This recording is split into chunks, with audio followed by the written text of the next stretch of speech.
Legislator Longer. Present.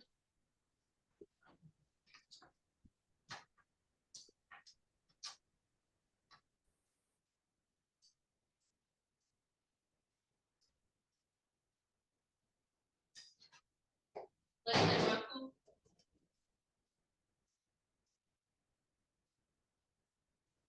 He has an excuse absence. Legislator Markowitz. Present. Legislator Martino. Present. Legislator Mays. Excuse absence. Legislator Mason. Excuse absence. Legislator Obra. Present. Legislator Christianaro. Present. Legislator Rosario. Present. And voting. Legislator Sherbu.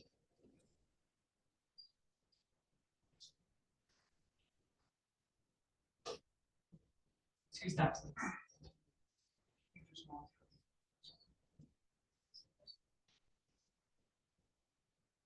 Legislator Snell. Present and voting. Legislator Wiggin. Absent. Thank you. Legislator Wolf. Present. All right.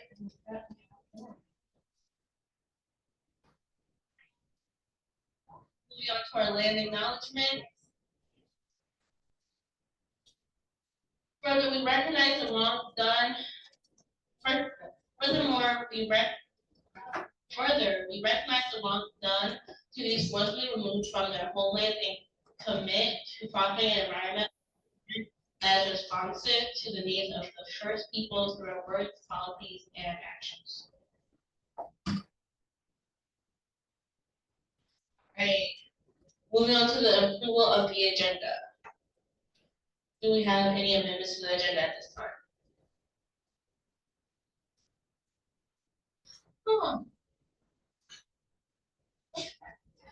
Seeing none, I will go into a voice vote. All in favor, say yay. Yay. Yay.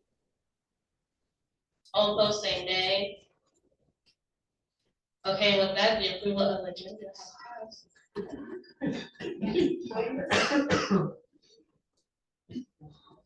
Moving on to the guest speaker, presented by President Marcus Johnson. Hello all, today with us we have Vice President Rochelle Black of Government and Community Relations. She's going to talk to us about a few wonderful things. So to avoid stealing her thunder, I will stop talking and I will let her start. VP Black, the floor is yours. Make sure that microphone.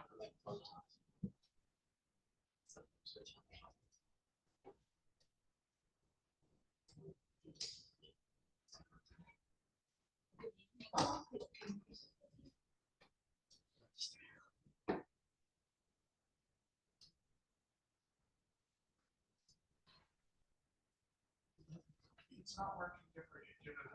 Just press the button at the bottom. So I'm speaking for the legislature committee. I think Mary can talk about that, right? Yes. But good evening. Thank you so much, Marcus and Jean Ann, for the invitation to come and speak to University Student Congress. What we do is all about the students, but we don't interface with them on a direct basis like many others do. Most of our time is spent off campus, so every opportunity I can to engage with you all is one that I treasure, because you are the reason why we exist in terms of making our message and taking it to folks in Lansing and then also to Washington, D.C. So thank you so much for that. I thought perhaps, and I'm encouraging you guys to ask me any questions, and if I can't answer them, I'll get back with you later. But tell you a little bit about me. I've been with Oakland University now for 30 years. Just passed this past July was my 30th year. I spent 5 years with the previous governor before that, and then I was vice president for an advertising agency based in Ann Arbor with offices in the Renaissance Center, San Francisco, and Boca Raton. I did that for 10 years. And so what I was interested in as I was a college student, like all of you are, was and interested in a career in advertising. That was my passion, anything that related to that kind of thing. I'm very much an introvert, so none of the external stuff appealed to me at all. It still does not to this day. So you never outgrow your personality, okay? I want to tell you that. But you cherish with whomever you are. And so I again want to thank you and wish you all the best in your semester here with Oakland University, because these are formative years. Have a very productive one. And just wanted to have an opportunity to talk to you, share with what we do. Oakland University is one of 15 public universities in the state of Michigan. We are currently the 6th largest. Each university is unique. No two are the same, and you can take just about any demographic you could think of, student composition, geography, and I think it's a beautiful thing. You know, you wouldn't need 15 universities, you did not need to have different areas represented. And I think any opportunity to provide Michigan residents and those who come from out of state with choices is good. Oftentimes I hear, why do we need to have 3 universities in the UP? And what I always say is, have you ever tried to easily get from one to the other? So, you know, it's like, okay, that's always put things in context. And so I say that to share that's how I operate. You'll always hear a lot of chatter and a lot of noise and all those kinds of things. But I try to remain focused and not distracted. For that reason, many, I've never been on social media, none of it, including Facebook, TikTok, you name it. Something new's out now, something, I'm like, okay, that's a new one, but since I'm not gonna be on it anyway, I'm not gonna worry about it. But the reason is I don't like to be distracted. You know, influencers and all those kind of things are great if you need them, but I prefer not. I prefer to get my information directly from the person. And so that's how I operate with working with, when I'm working with elected officials on behalf of the university, and prior to that, on behalf of a governor or an issue or whatever it might be. I respect them all. I don't care about party affiliation, geography, none of that. And if they have strong convictions or philosophical beliefs on a matter, I respect that too. And to give you a good example, I often had legislators who represented the university, and I'll talk a little bit about that in a second. And Marcus, if you could just wave my hand up when you're ready for me to ask questions, okay? But I always knew that you have fiscal conservatives who will not vote for any budget increase, especially if it's above the rate of inflation. So I respect that. That's their belief. They should keep it. That's what they have. So I recall when we had one of the downturns, if there are many in the state government, and not just in Michigan, but all across the country. I never recall, and I always did this, I would go to that person, and it would change over the years, and I would say, hey, I got a budget I think you could support. They say, you do? What is it? I said, it's below inflation. And so what I was trying to say is, I respect your beliefs. I'm letting you know this so you can make an effort to vote for it. You know, because it may be the one time or two that that person would have that opportunity to say we voted for higher ed. But you gotta respect the votes from where they are. So I just wanted to talk a little bit about that and where we are now. Accuracy, information that's shared and given is very, very important. Because elected officials have busy lives, they get all kinds of information. If they receive something, you think it's either what you believe or you're sharing or giving out bad information. And that's not a good position to be in. And so we just had an issue going on around campus where people wanted to weigh in on the state higher education budget. And I want to preface what I'm going to say by saying all those things are very complicated. It's not simple. There are all kinds of behind the scenes leadership conversations that are going on. And most of us don't know a clue what's being talked about. And so we have to just share the little bit of information we have and position it for our particular institution or sector when it comes to higher education. And so there were some things circulating out there. When people they mean well, they're just saying, oh, I'm sorry, if this so-and-so is doing this and this is gonna happen. And, but it's not accurate information. And then if you use names, you know, of people, they think that the source is that. And so I know Marcus knows this, he's world renowned and all over. In terms of his coverage and speaking on issues, to reach out to me in our office if you have any questions or uncertainties. You know, you receive information and you're not quite sure, you say, boy, this seems awful. Speak with someone and kind of find a little bit more out about it.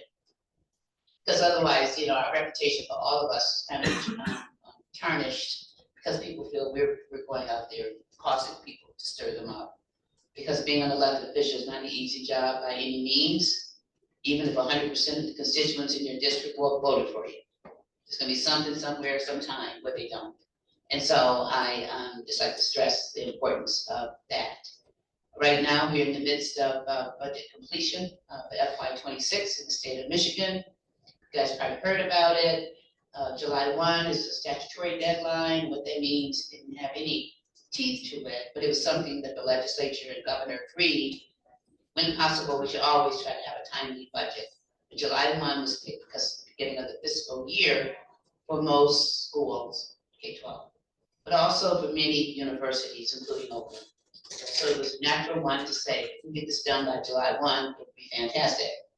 And so mostly they've adhered to it. It's only been in place for about 7 years now, and this past year was the first time they did not. I'm sure you could talk to 10 people, you get 10 answers as to why. The bottom line is it did not happen. Negotiations are ongoing, but unlike the July 1 statutory deadline, there's another deadline looming, and that's the September 30th end of fiscal year. So if resolutions are not met on these budgets, then you have a government shutdown. And so many operatives in Lansing and behind the scenes folks are preparing notices for layoffs and things like that. So you can't pay the bill, you know, if you don't have anything in place. I'm always the eternal optimist, so I think they'll get it done in time, but anything is possible. So in the meantime, an issue has came up and bubbled up. The governor proposed her budget in February. The Senate House Higher Education Appropriations Committee passed their bill in May, went to the floor, passed it, and went through. The House did not get their budget in until later in the month of June for education, all the education bills, higher ed, K-12, community colleges, and they were all vastly different. One of the items that was talked about in the circulated letter going to elected officials and others was talking about the cutting of OU's budget. No, I mean, the House budget really actually proposed increasing it significantly for most of the public universities. The ones who were hit hardest and the most and big time were the University of Michigan, Ann Arbor, and Michigan State. I think U of M Ann Arbor's cut proposed in the House was like 60-something%. And the reality is, Oakland has never, most universities don't ever advocate for cutting the base operations for any university. It's plain and simple. It's not the kind of message you want to send. Your base operations is your bread and butter. That's what universities use to pay salaries, to provide resources and things like that for students. So when you start slashing that, whatever the reason why you say you do, the bottom line is people hurt big time, and you have all kinds of problems. And so you never want to be out there pushing for a precedent like that, because then it simply becomes, if it's good enough to do it for them and they still survive, if they do, then it will also mean the same for the others. So what we believe in is telling your story. And telling your story, I think, is the most important thing that any of us can do, whether it's me representing the university, you representing yourselves, or the particular issue that you are concerned about. Telling your story is the most important thing you can do. So when I started Oakland 30 years ago, when I was hired, I had not initially applied. I was happy with the job I had. I was doing communications and marketing for the state health department as an appointee. Enjoyed it a lot because my background was advertising, and so I wasn't looking. I was offered the job, declined respectfully, and it came back because several people had recommended me. And I think the reason why folks recommended me for it, they knew that I'm basically what you would call a fiscal conservative, but I'm also a big believer in there's certain things government should be doing, and they should be doing it well. And so this one is higher education. Anything that makes the lives of people and their children and all that better, I'm a proponent of it. Because better educated people, the quality of life is better for all, and we all benefit from that kind of thing. So that's just a belief of mine. And so when it happened, I sat down with the president and said, what is the most concerning thing to you about what's happening at the state level? And he shared with me that he wanted to grow. He said, Rochelle, really, really, I would like Oakland to grow. We're a hidden gem. I think more people should know about us, more people should be attending. He said, the problem is the state does not appropriate on a student basis. I said, no, they do not, Dr. Rusty, and there's a reason why. We're not K-12. We don't have that kind of fund mechanism to do that. I said, but still, it's a good story to tell. And so we talk to the right people. Those are the people who can make a difference, and that's how policy comes into play. But you tell a story, show a problem, and then they try to fix it. And so we started what was called floor funding, which basically said, don't cut anyone else's budget and redistribute. We're not that kind of thing, as I just said. But what we said is when you have more funding than you might have projected or anticipated, it was a coalition that was formed, 5 of us universities who were growing, or wanted to, right? And we said, if you could help us, it would be great. Everybody got it, from the governor to the budget director to the chairs of the appropriate subcommittees, that kind of thing. And so when they could, they did, but oftentimes they could not because the revenues weren't there. And that's another issue. You gotta have revenue at the state level. We can't run a deficit. It's prohibited. Federal government can do it all day long and we suffer from it later, but they can still do it. At the state level, they don't have that option. So that's basically in a nutshell how it works. I was really happy to see Marian here because she came to testify when the new provost had just started. And she did a fantastic job, absolutely did. And she said, what do you think I should focus on next? I said, I think you should focus on telling your story. And she shared that with me. And I said, that's the kind of thing that resonates. And there was one little issue out there, and that has to do with the Michigan Achievement Scholarship.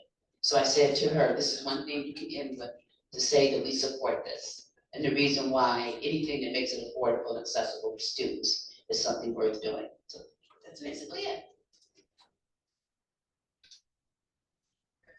Any questions for VP Blackwell and Donner?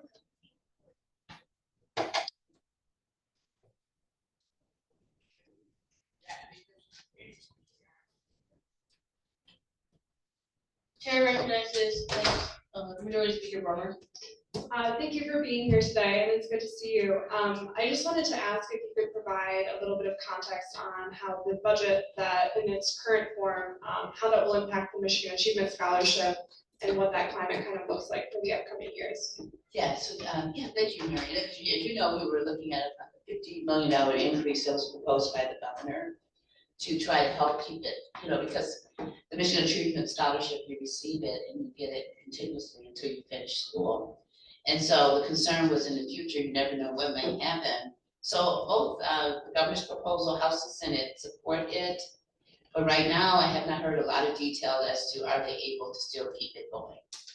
We're hopeful that they are, because that is a program that benefits every student, university, community college, and yeah, it helps a lot.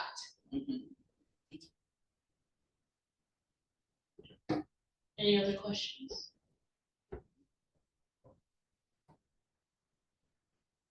All right. Well, thank you so much. Thank you so much. We appreciate you coming out. Yep. All right, going on to announcements. And as I am seeing none, going on to new business is the approval of Nazaria Jackson for Director of Marketing by Marcus Johnson. As Marcus is not here at the moment, we'll move on to the approval of LJ Lozecki for Director of Executive Platform presented by Nia Matthews. So during the interviews for Executive Platform, I came across 3 candidates, which I thought might be ideal for the role. one of which never responded to the email, and then another one actually got another job on campus. And at the end of the day, I think that LJ probably, regardless of the circumstances, was the best candidate for that position. And I'll let them speak for themselves now. Thank you, Madam Chair. Good afternoon, members of the legislature. I'm sure most of you know me by now. I'm LJ Lisecki. I stand here as a candidate for nomination to the position of Director of Executive Platform.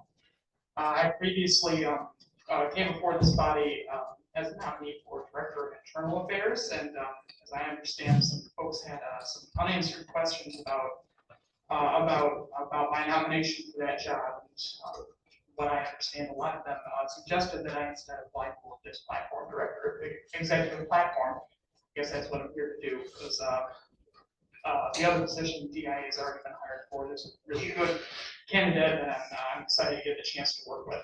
Zach is a really, really great guy. Of course, I say that just to see like it's just my luck. But I think I'm highly qualified for the position of Director of Executive Platform, in large part because I co-wrote part of the Johnson Matthews platform, and I really don't think there's anyone better to fulfill the promises that that platform made to the student body than one of the key people who communicated those promises to the student body. I like to fulfill my promises, and I hope I get the chance to do so. I'm very experienced in public advocacy. I've lobbied at every level of state government, from local all the way up to the state capitol. I know my way around the House office building like the back of my hand. I can tell you that the representative to this very point occupies office 988 in the Capitol, or sorry, House office building. And like I said, I'm very well versed with the platform too. I have a very productive working relationship with the president and with the vice president, and I have not worked a lot with the other people here in Congress, but I'm looking forward to building productive working relationships with those individuals as well.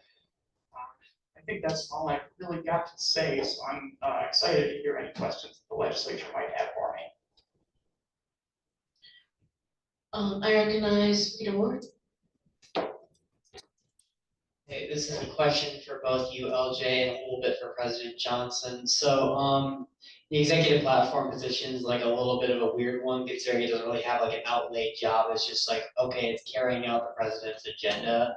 That doesn't really mean much. So I was just wondering if either one of you could explain like what the position is going to look like as you are elected to this position. I think the president would be better equipped, given that he would be my supervisor. A couple of things. It's one of those miscellaneous positions that I can kind of have do a lot of different things. Firstly, I would have the executive platform director can coordinate a lot of our civic engagement opportunities. Usually at the Capitol, I know I have a few events that I'm wanting to plan regarding ballot initiatives coming up in the next election, promoting voter registration. Today is National Voter Registration Day, so make sure you do that because it's very important you do so. And promoting local elections as well as the state and federal ones as those come up. So I intend to have the executive platform director get involved a lot there, and on occasion assisting the student advocacy director with a lot of the student engagement initiatives we have, you know, reaching out to some of the clubs on campus, being the friendly face for them so that they know who they can contact as far as student Congress goes, on top of the other stuff they already have to do. I definitely am equipped to handle what the president mentioned there. I guess I should probably mention too that in my current job, I've worked there for close to 2 years and I've never really had a job description. I have gained a very good ability to adapt to whatever situation I'm put into, so I'm confident that I'll be able to handle whatever this role throws at me in terms of challenges and tasks.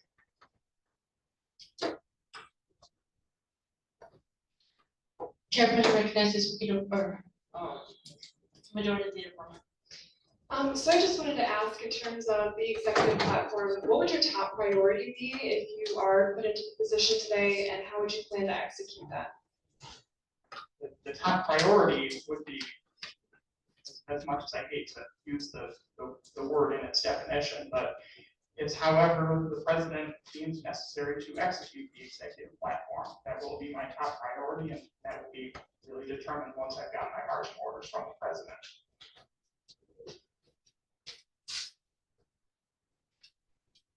The chair recognizes Judiciary Chair Frederick Fifth. My main question comes to when it goes to your duties and responsibilities when it comes to gathering student testimonials on executive initiatives. If it comes to you doing that, how would you plan on going about that? And more importantly, what do you know? In terms of gathering student testimonials, I have a great deal of experience in my current job with doing field work and gathering feedback on initiatives. But it sort of goes back to I will have to the president deems necessary for me to do so, and given that that involves gathering information that will need to be communicated to the student body, that would need to be done in tandem with the marketing director as well. But I have experience in social media management, creating digital video. I fancy myself a pretty good writer too, so I'm very well equipped to handle that task. The chairperson recognizes Speaker DeWart. Okay, just kind of bouncing off of President Johnson's response. I was just wondering, I mean, we've both been in Lansing together well for separate ballot initiatives. We did run into each other there. So I do know you have at least a lot of experience with civic engagement, but with it being a non-election year or just not one of the main election years, there's a little bit dropping like civic engagement and like at least in that side of things, but I was just wondering what your plan is to then promote civic engagement on campus if you are put into this role. That's a good question, and it's a difficult one to answer because I don't think anyone has fully figured out how to engage the electorate. But I think the strongest strategy to do so is to meet people where they are, talk about it in the way that they feel comfortable talking about it, because politics puts a lot of people off for good reason. We know that with the political system. I'm not going to claim to be an expert on meeting people where they are, but I've seen how it can be done, and really, it just requires developing a strategy tailored to your audience. Knowing your audience is key, and that's something that I like to think I'm pretty good at. Any other questions?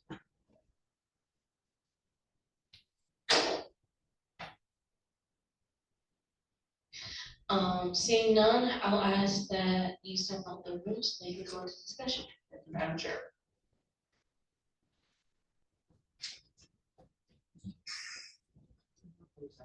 Can someone make sure the doors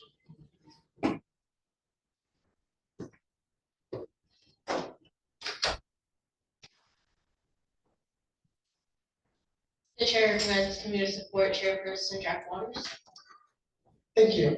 So I was one of those people that suggested that Laseki apply for this role, and one thing I specifically noticed in the I believe it was the last question that was asked. I personally really like that response. That like meeting people where they're at is a big personal belief of mine.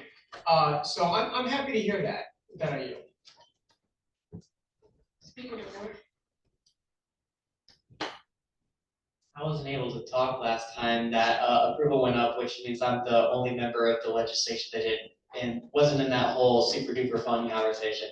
But a lot of those concerns were raised, and I believe they were addressed by LJ today. And I do appreciate their dedication to student Congress, even without being in a role, and now going up a second time for a separate role.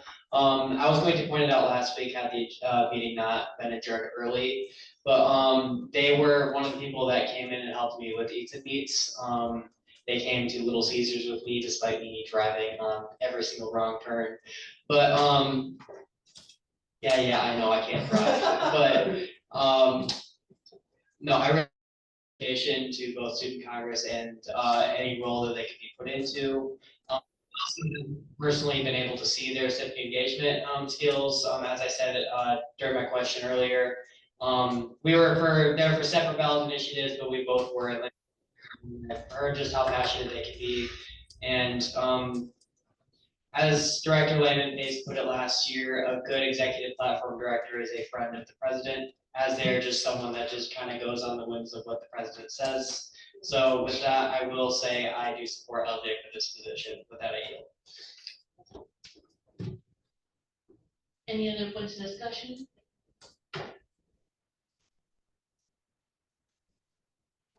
All right, we'll go to voting.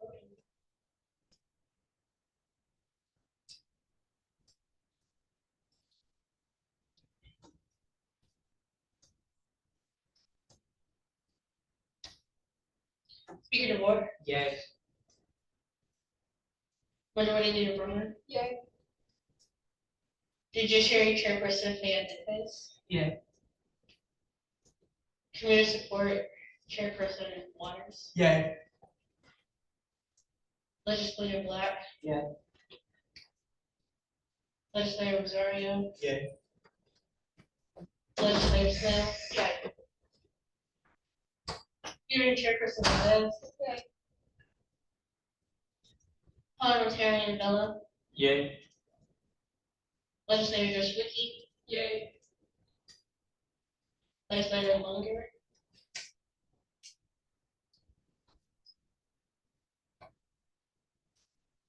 Yay. Legislator Markowitz. Yay. Legislator Martino. Yay. Legislator Obra.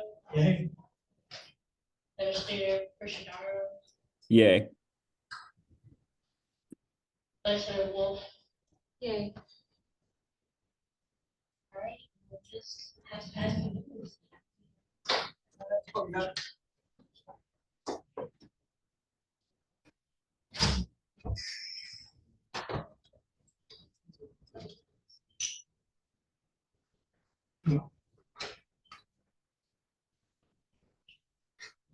Congratulations, Director.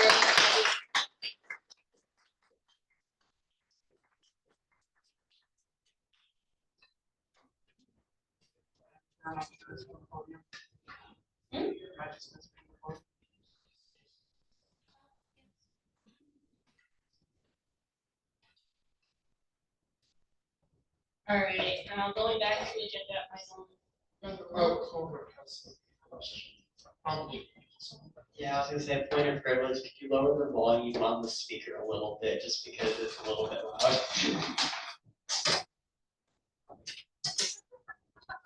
I like it very loud. Try this. Oh, jeez. I'm the only speaker.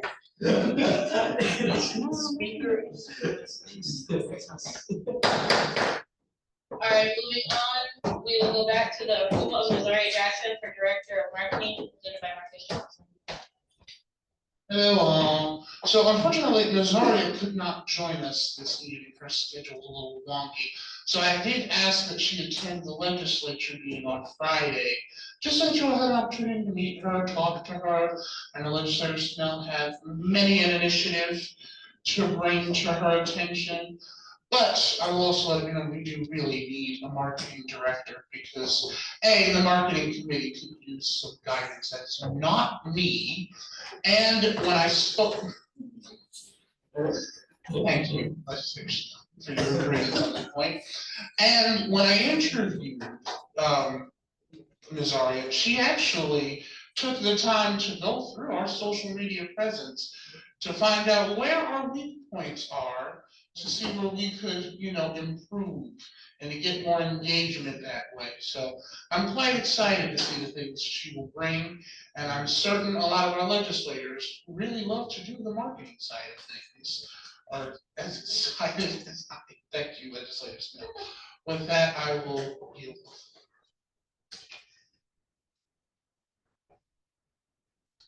Legislators now. Okay, so as I'm sure everyone is, thank you. Is this thing on? Okay, good. Oh, yay, great. As I'm sure everyone is aware, I am taking quite an active role in the marketing committee. And it would just be great if I could have some help doing it. Please. I believe after having met with her Friday, I like the ideas she has. I think she's gonna be a great fit. And again, the marketing committee really, really needs this. Please. With that, I yield. Chairperson Waters. Thank you. I got the opportunity to speak with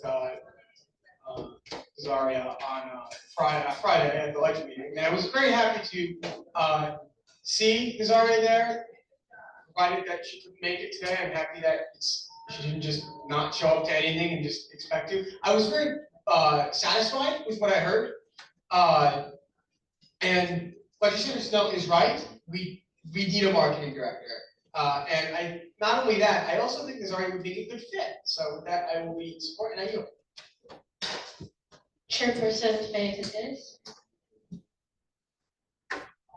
I just want to say also, having been at the legislator meeting and being able to speak with Azaria, I think she definitely has her initiatives in line and like has pointed out where we can do better in our marketing. And not to agree with legislators now again. You can, it's okay. Being the first person agreeing with this sentiment, we need as much help in marketing as possible. Having so very few people do marketing is too much work on one person, and I feel like Zaria will be a good fit for this position. And with that, I yield. Speaker. Anyone else? Legislator Markowitz.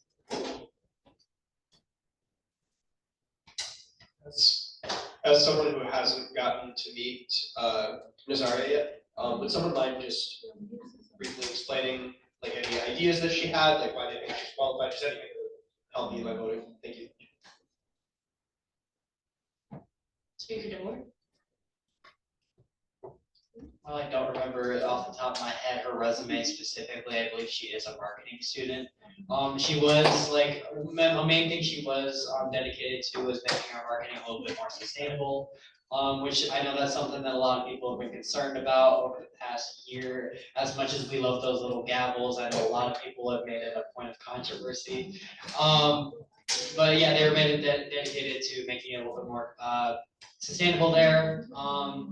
And I believe she just did have some good ideas towards just better outreach in general, because at least me personally, I won't fault Director Bashar or any previous director of marketing, but we just need to step it up a little bit.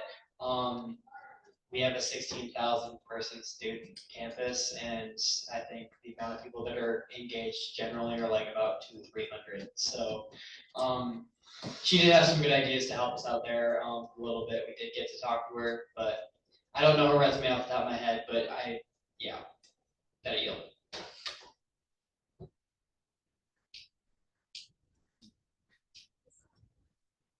Any other questions or discussions?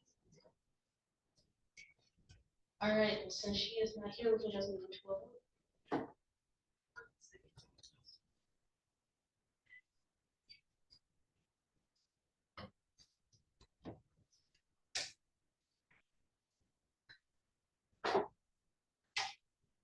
Speaker DeMore. Yeah. Majority Leader Bowman. Yay. Chairperson Fayette Pez. Yay. Chairperson Waters. Yay. Legislator Black. Yes. Legislator Rosario. Yay. Legislator Snell. Yay. Chairperson Velez. Yay. Parliamentarian Fellow. Yay. Legislator Schwicki. Yay. Legislator Lunger. Yay. Legislator Markowitz. Yay. Legislator Martino. Yay. Legislator Obra. Yay. Legislator Prashadaro. Yay. Legislator Wolf. Yay. All right, and with that, she's.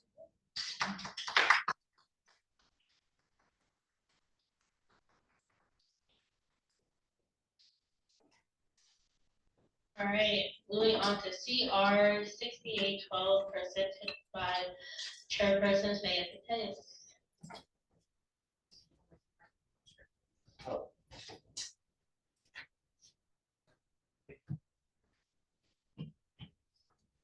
Hello, everyone. Today I'm really up here to talk about this resolution, which is mainly about the data center that is proposed to be built on campus. The date has not yet been disclosed, but essentially what this resolution, if you haven't read over it yet, is addressing the RFP or request for proposal that is to be presented to the CDEC this coming Friday. Essentially, the resolution is condemning the data center as it will use a lot of energy, water, and also be very close to the Western Biopreserve and the Native American Heritage Site. Really what I wanted to take the time to do today is have you guys ask any questions that you have for me, just because I have heard a lot of student input saying that they don't want this data center to be built. The names on this resolution, as in the supporters, are not all the people that I have talked to, but many of them that I have. There's probably more that could have been added to the supporters, but I just either forgot the name, didn't take down the name, or didn't have the time to before this meeting. So with that, I will take any questions about this, and I would like to answer them. Legislators Snow, So with this resolution, I recognize its importance. I actually signed on as a supporter for it alongside my organization. However, I wonder, would it not be more optimal to have it put to vote with the support of the CDEC committee? Well, I think it would, however, I'm not too sure what would happen at the CDEC meeting. I've looked over their agenda, and I have heard a lot of support from some members of CDEC, but to have their support for this, I feel like would be powerful, but not necessary. Legislator Brown. Then a secondary question to that, you mentioned that some CDEC members, but not the full committee, did approve that. Are they mentioned as supporters of this resolution? They are not mentioned as supporters on this resolution. Legislator Snow. Sorry, however, I know I'm asking a lot of questions. Are there any faculty members listed as, or any staff members listed as supporters to this resolution? Yes, there are a couple staff members. There is, I would have to look, can someone scroll to the supporters I can think about? I know Professor Battles is Professor Battles. There's one that I added not too long ago. Find it. Professor Grimm. Professor Grimm did not reach out to me in time, even though I feel like he would be a supporter of this. I could not add him as a supporter because he did not reach out in time.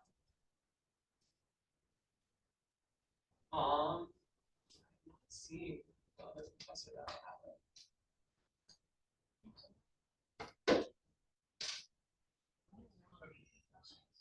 There are a lot of names here. There's over 80. Yes.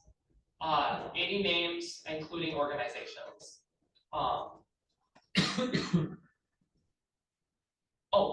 Yeah, that is where's the professor? I know I have another professor on here somewhere.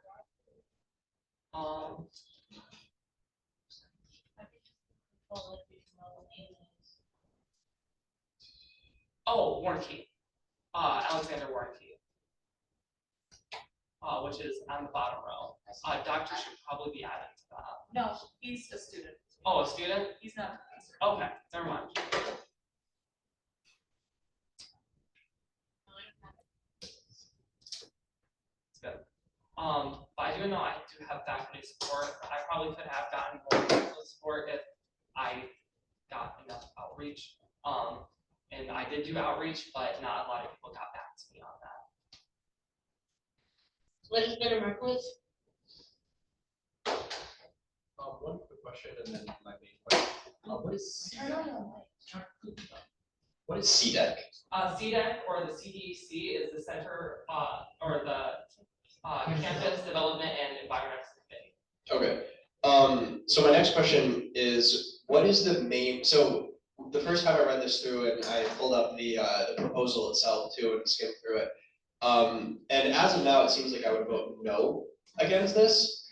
Because the main arguments that I saw in there was the 5 acres expanded outside of the parking lot, which of course is not something that anybody would want. Oh, I wouldn't want that either. But besides that, if it was something that was like a renewable energy project that was like solar panels or whatever, I wouldn't see a problem with that as long as they're not expanding. What is the disadvantage to having them review proposals and then decide if they would like to move forward? The main problem with that, I know you mentioned the solar power, which is mentioned in the RFP. The problem with that is I have been working with a person who works for JP Morgan Data Centers. He builds data centers and also runs data centers. The problem with that is you would have to build a lot of solar panels in order to produce enough energy, and it would be literally more than every single rooftop in this campus build. The data center, I don't have a exact estimate of like what this data center would need in terms of power, just because it was not in the proposal. But according to Gilbreth, it would be around 11 megawatts for a medium-sized data center. Are you saying more? Okay. It would possibly be even more than that. And the university has 26 megawatts available to them. And it says in the RFP that they don't know exactly how much they're using right now, and they'd have to double check how much they're using. So that would be a very big disadvantage, especially when it could cause power problems, which Eric brought up today. One last thing. I think I would feel a lot more comfortable voting on this if somebody that was in favor of it came as a guest speaker, just so we could hear directly from them, like why should we do this? Why should we trust them?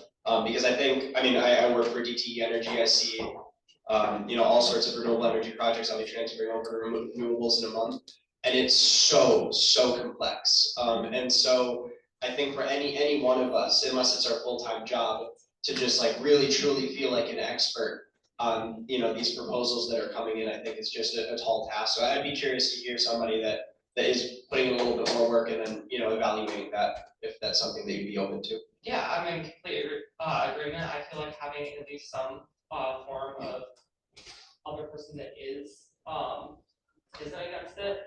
I know the person I worked with, Eric Gilbreth, he wasn't in favor or opposed to it. So that's probably the most neutral standing I got on it. But that's more Thank you. Legislator Martinez.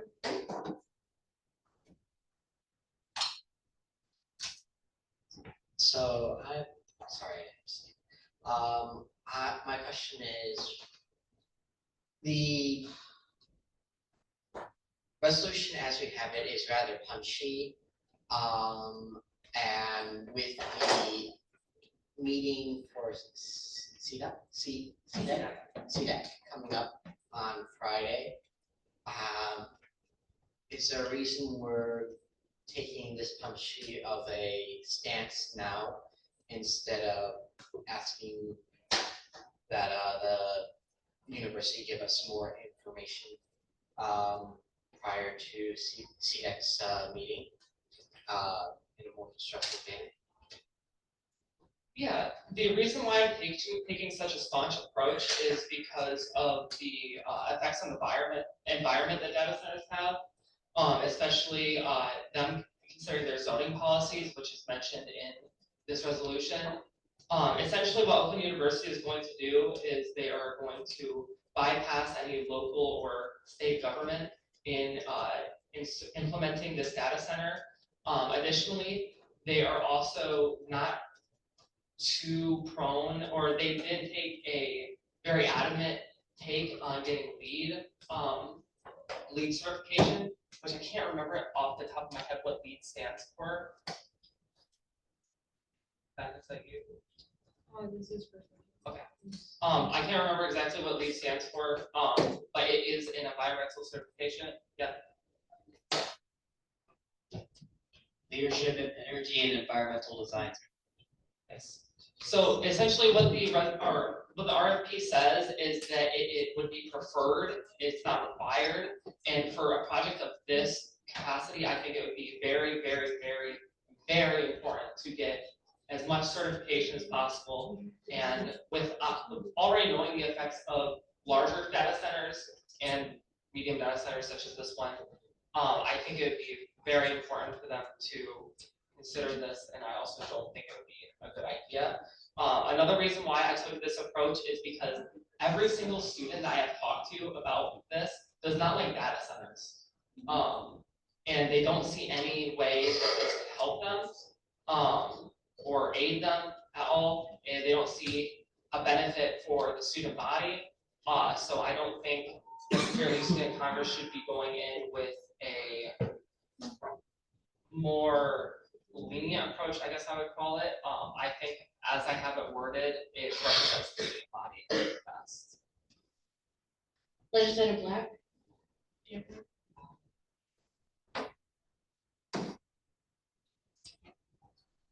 I had put my hand up more to indicate agreement than anything, but I did have my hand up earlier for a point of clarification regarding faculty support for this resolution. I will say in my own personal experience that although I did not get their names added to this vast list, every professor that I spoke to regarding the data center was emphatically against it. And every student that I spoke to about it was just as emphatic in their opposition. This is not something that when students receive even the barest details, they are willing to get behind. And as representatives of the student body, not of ourselves not as representatives of ourselves, but of the sentiments and needs and concerns of regular OU students like us, I think it's imperative that we take a stand in a moment like this. With that, I yield. Legislator Wolf? Sorry. I think most importantly is to note that this resolution could potentially affect the lives of thousands, if not millions of people right now here in the surrounding Great Lakes area, and for generations to come, because the stance we take on this data center right now will affect the future creation of other data centers in other locations. And this is an incredibly important issue due to the amount of water that data centers require. Upwards of even over 5 million gallons of water a day. These data centers can use to cool their cores to like keep them cool enough so they can keep running and don't overheat. Right now, for example, in the Illinois village of Minnetonka or Minnonock, near Jolie, a data center built there, which requires 3 million gallons of water each day. It expects to deplete all its groundwater supply in the next 5 years, meaning that they will have to begin purchasing water from Lake Michigan in order to even bathe their families over there in Illinois in that small village. Additionally, this will not only affect the localities that use data centers and will have their groundwater depleted, this affects the entire Great Lakes system as water is continually purchased for often unnecessary or avoidable means all across the state of Michigan and the surrounding states. The water is a precious resource. Water is life. Water is a resource that we cannot compromise on. It makes up over 70% of all our bodies. And for us to compromise using this finite and often sometimes non-renewable resource, we need to be incredibly careful. And I think that it is inexcusable to simply justify this, oh, this could be a revenue opportunity for the university, which is questionable.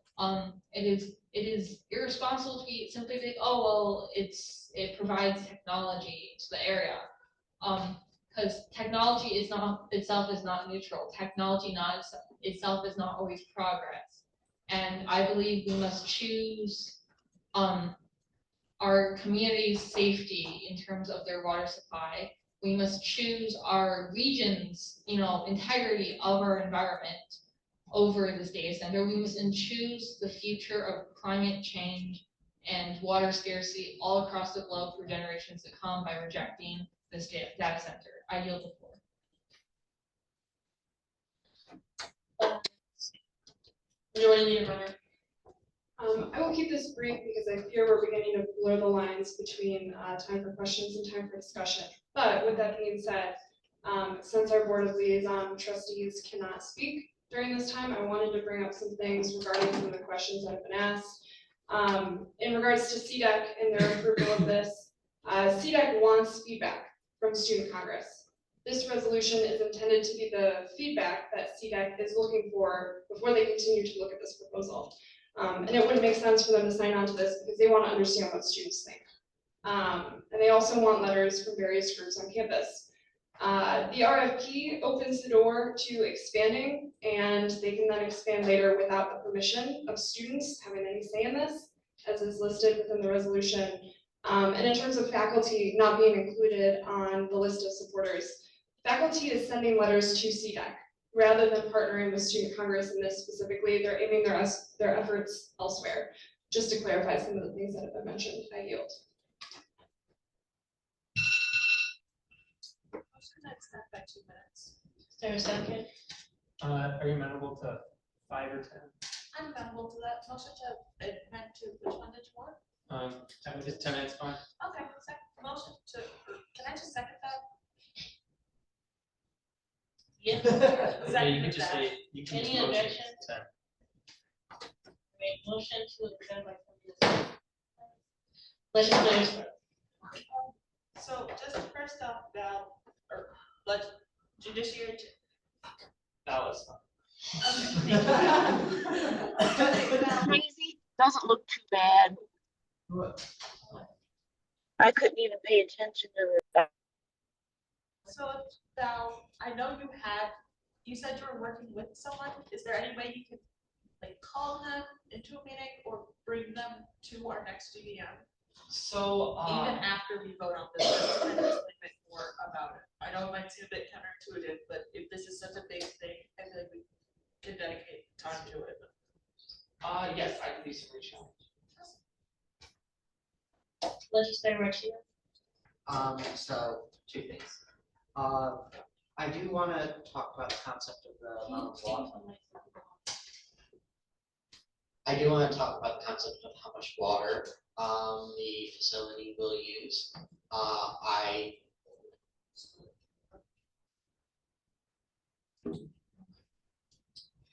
It will be less than we may think, and just because a certain amount will be used to cool the core doesn't mean it's going to be expended.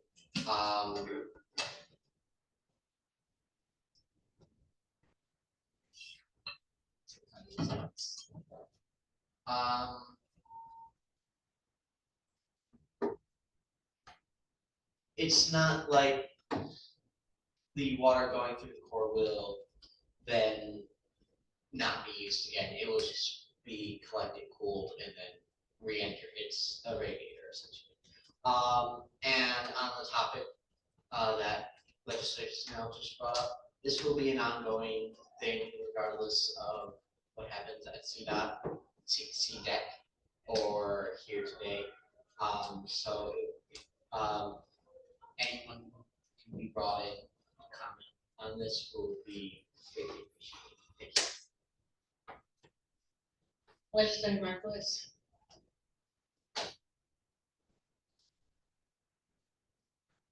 First of all, to clarify, are we still in question mode or is this discussion now?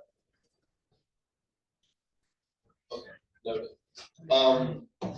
So first things first, so to clarify, there is an urgency on getting this voted on because they're meeting, you said, before our next GPM, right? Friday at 12. They're not voting on it, but they are discussing it.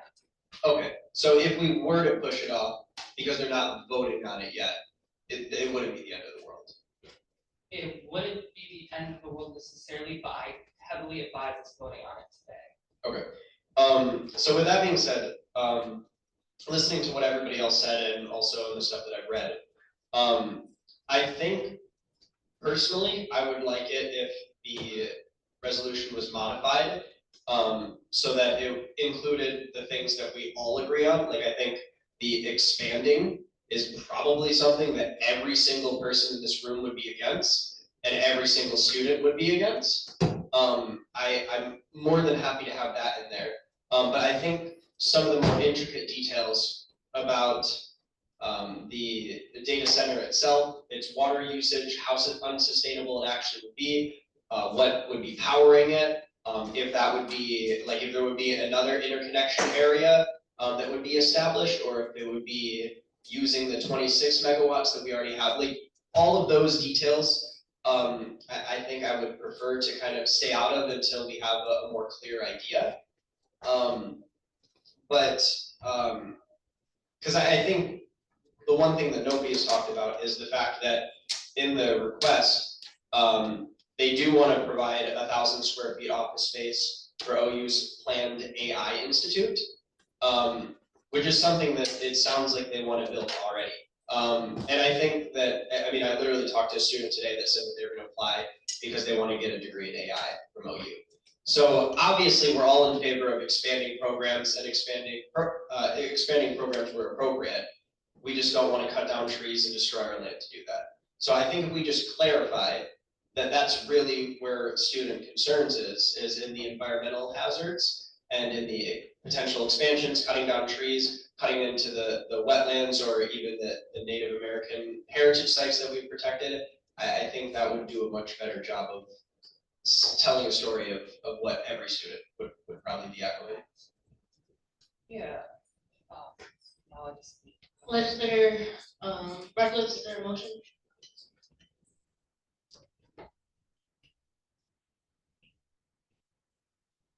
There will be, but not yet.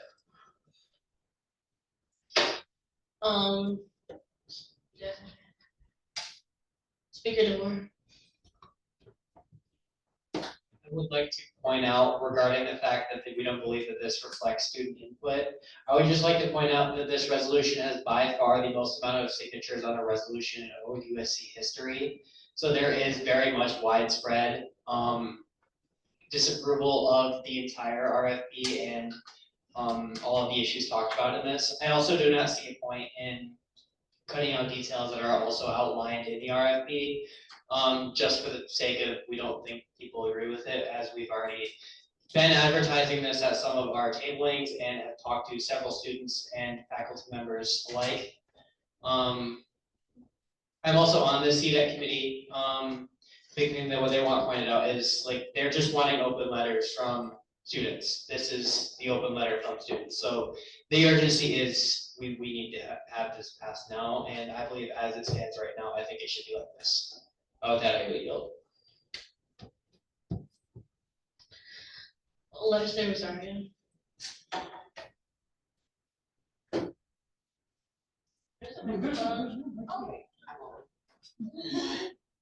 All right, I'm gonna say this quickly because I do have to go in just a minute.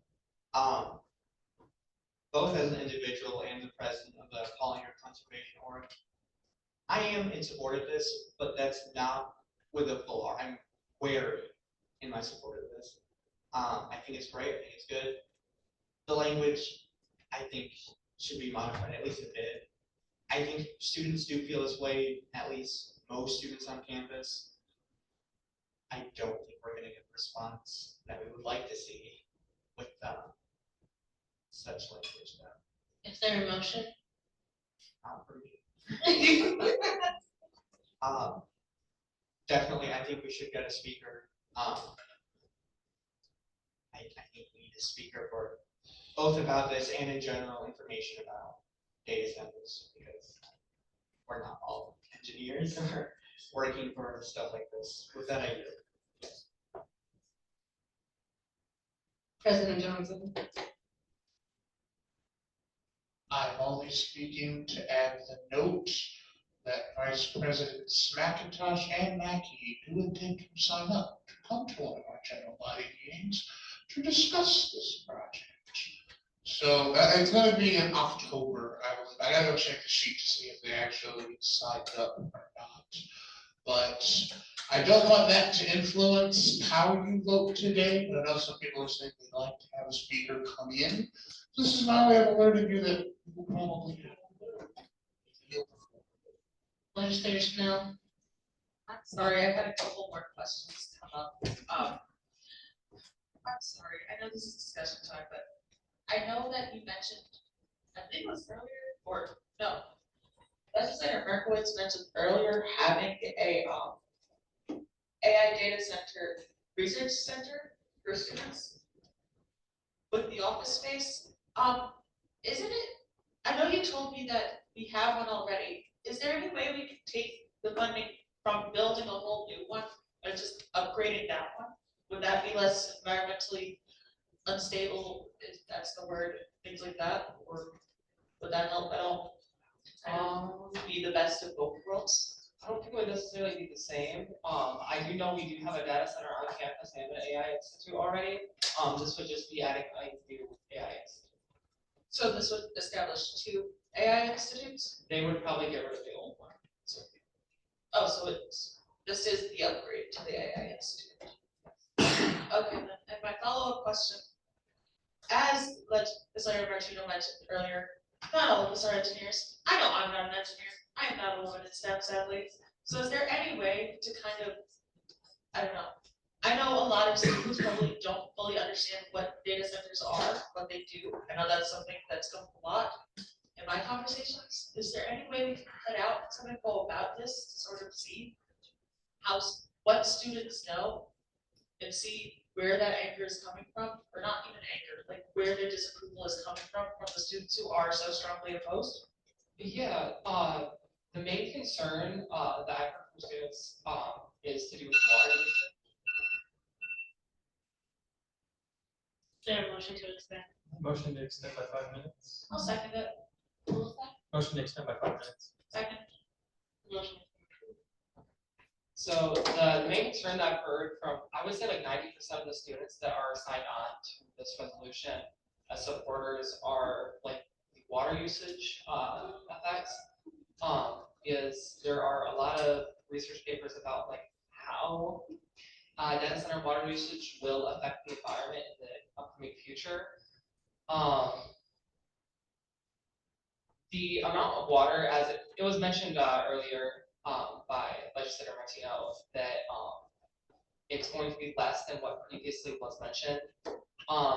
The data center that is proposed, according to Eric Galbraith, is suggested to be around 40,000 gallons of water a day, which is more realistic to its size. And the amount of water that it loses as the water that is used does get held in detention ponds. It would be around, probably around 1/6 of the water would go to waste, as some water does get lost in the cooling process. So that I have technically answered that question because I got that information directly from Eric Galbraith. And I have told students this. But yeah, I agree that we should probably reach out to students and get their input on what they don't know and what they need to know about that. Majority Leader Bremer?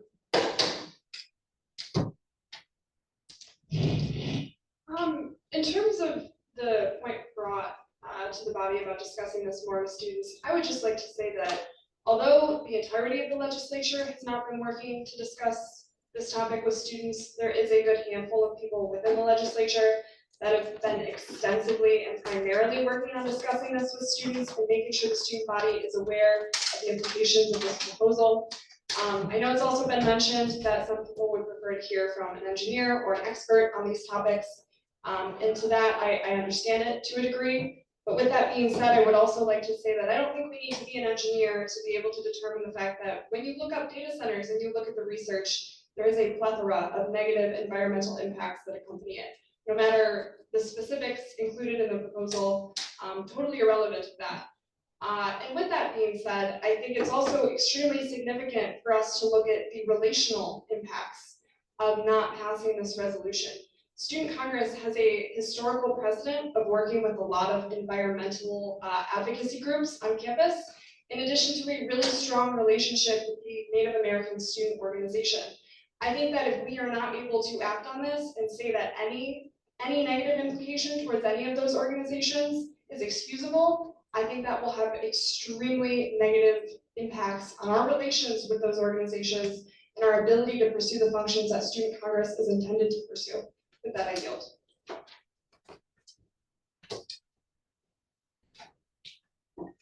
Parliamentarian Miller. Thank you. So I think we also need to be, take into account that it's right next to a dorm, which is Hillcrest Hall. And I know from some of you know that, housing on campus is miserable as it is.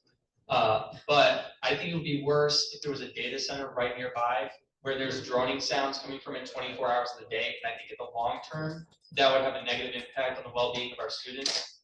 And that's about all I have to say. Thank you. Just your chairperson, Thea Pickens. So I would also like to mention when it comes to the fact of noise pollution, according to Eric Galbraith, this data center will need around the equivalent of 11,000 gallons of diesel in generators in case of a blackout. Not very environmentally friendly, especially when diesel is the only reliable option that we have right now. When it comes to what to do with these data centers in the event of a blackout. And additionally, they will have to run for 3 hours, I believe, monthly in order to test to see if they do work. So whether or not there is a blackout, there will be some form of carbon emission from these data centers or the data center. Legislative Martinez. I just wanted this for the record, so I won't ask any more questions or anything. I think we've kind of addressed a lot of what's been discussed already, but I still at this point don't really feel informed enough to be able to vote on it. I think that at the same point, an abstain vote still identifies that you don't really know what to think, and I think that that's probably a thought that is held by tons of students, that sure, like if we say, hey, like they're gonna build a data center and like they might cut down trees, that they're probably not gonna like that, but I don't really know what to think about it. I would assume that I'd be on the side of against it being built, but I just don't feel in a strong enough position to vote against it yet, so I'll be voting abstain. Well, that is all for discussion time. Do we have a motion to extend or should we go into voting? Motion after voting procedure. Second.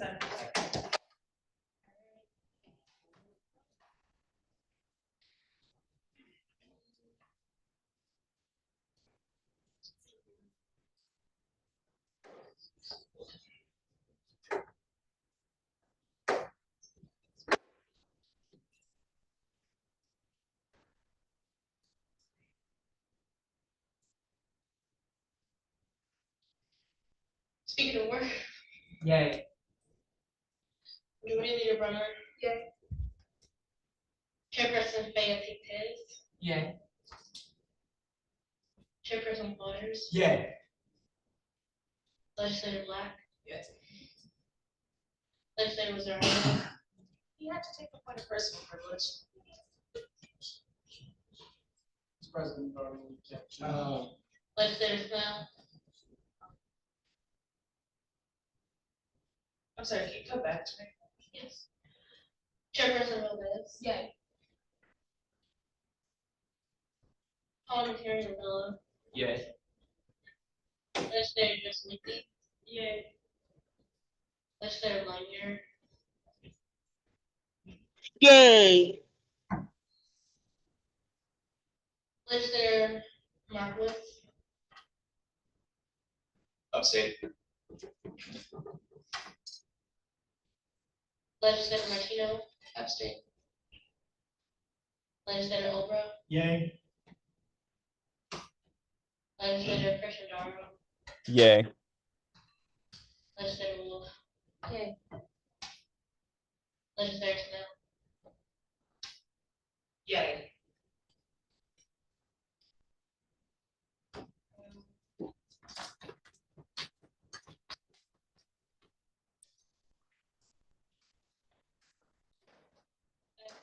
Are 68-12 has passed.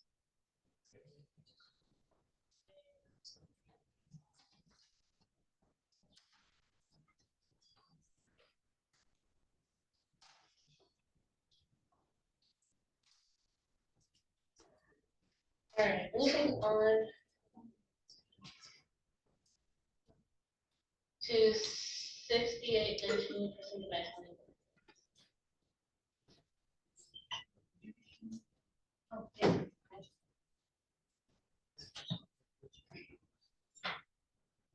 Alright. So, back to that fun time, as if you goes through the bylaws, and then you guys vote on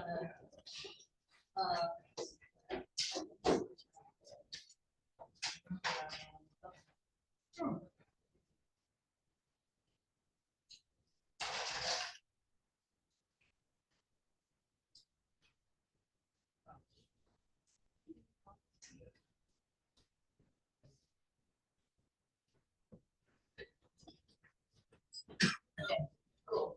So, there's a lot of really small changes in here, so I linked our like amendment bylaws on here for you to look at, so that you don't have to write down and just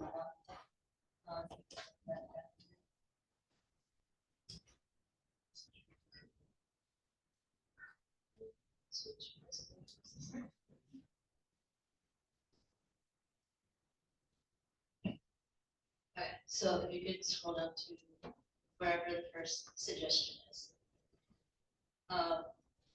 So one thing I do want to mention about these suggestions, a couple of them are said that, or they are written by our ex-assistant chair, Gio Leotti. These were all written at the same time during our board meeting, and all of us were in the document at the same time, and instead of deleting it and putting it back in as a CFP, I left it as is, but these were all approved by our board.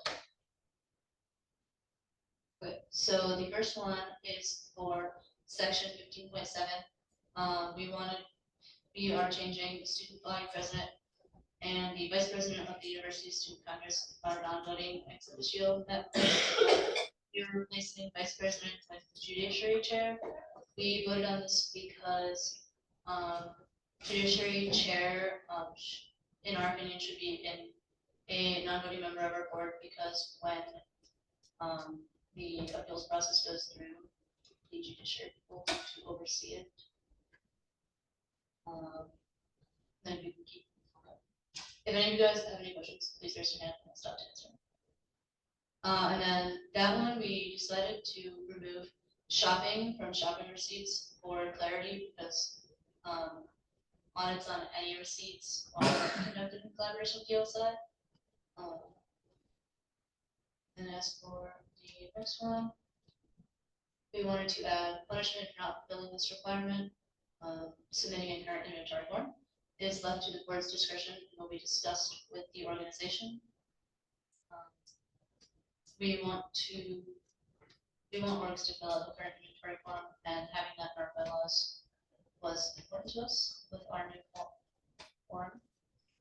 And then we changed speaker to professional because in the other sections, we changed speaker to professional for clarity, because there are professionals that aren't speakers. For 28.1, we removed SAFB from where the accounts will be charged, because when organizations purchase items without our approval, it gets charged to their flex, not their SAFB account.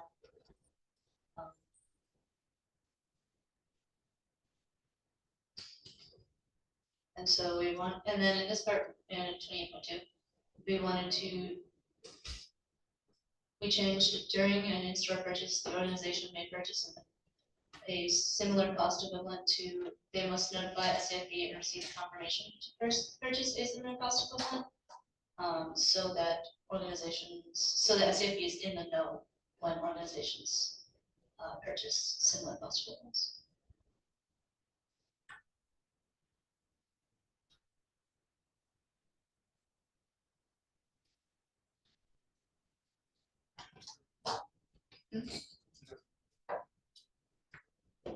Yeah.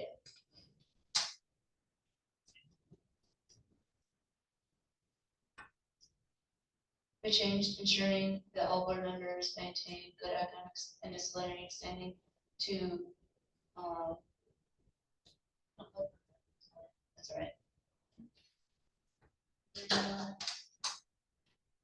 Yeah, you're not home, but.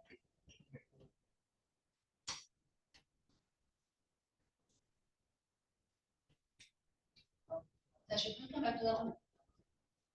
I'm so sorry.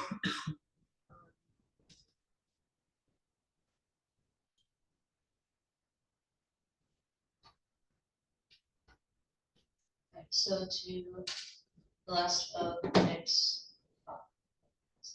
We want to add maintaining any relevant trackers as they pertain to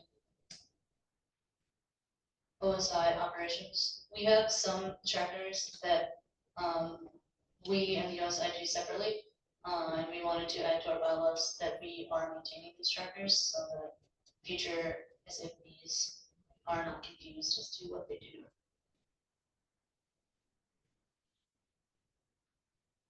And then for 31, we wanted to change food and professionals being separately to food professionals because now that we have the category limits again, we have put food and professionals back together. And then promotional items, just as we stated in our last bylaw change, we want to change giveaways to promotional items for clarity as to what they are.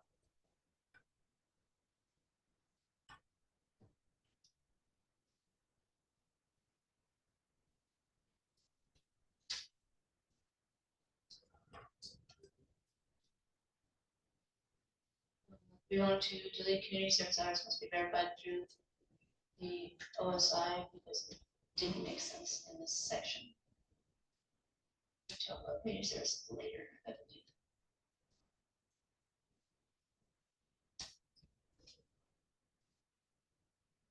We wanted to change if the organization reaches the maximum specific category.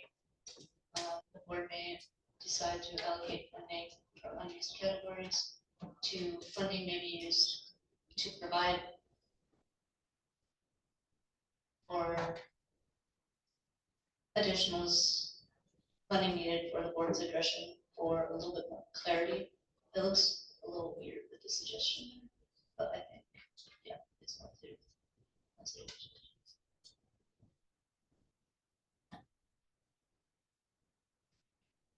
Then we wanted to delete special initiatives funding shall not be considered philanthropy because SAP does not fund any philanthropic giving of any kind.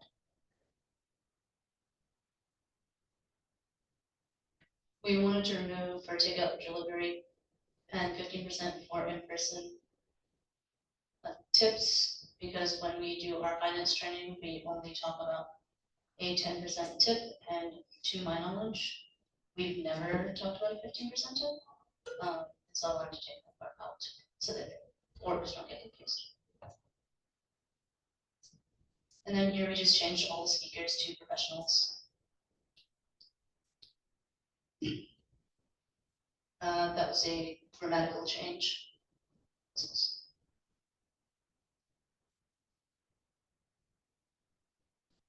We wanted to add alumni may not have their registrations funded by the board even if the registration was made during their time as a student, because that is a concern about conferences.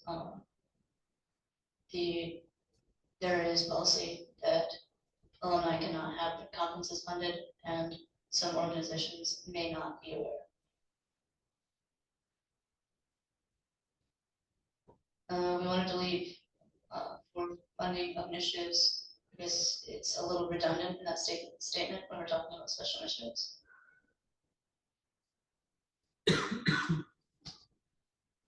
This is just a rewording, it still says the same thing.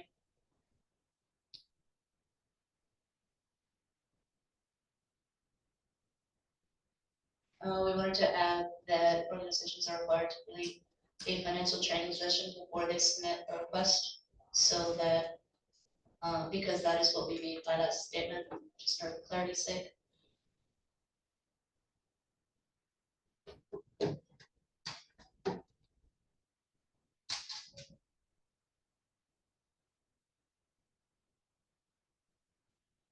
We changed more than $1,000 to more than an amount to be determined exceptionally large by the board, because there's no other mention of a certain dollar amount in our bylaws. Most of them are an amount determined by the board. And so we wanted to remain consistent.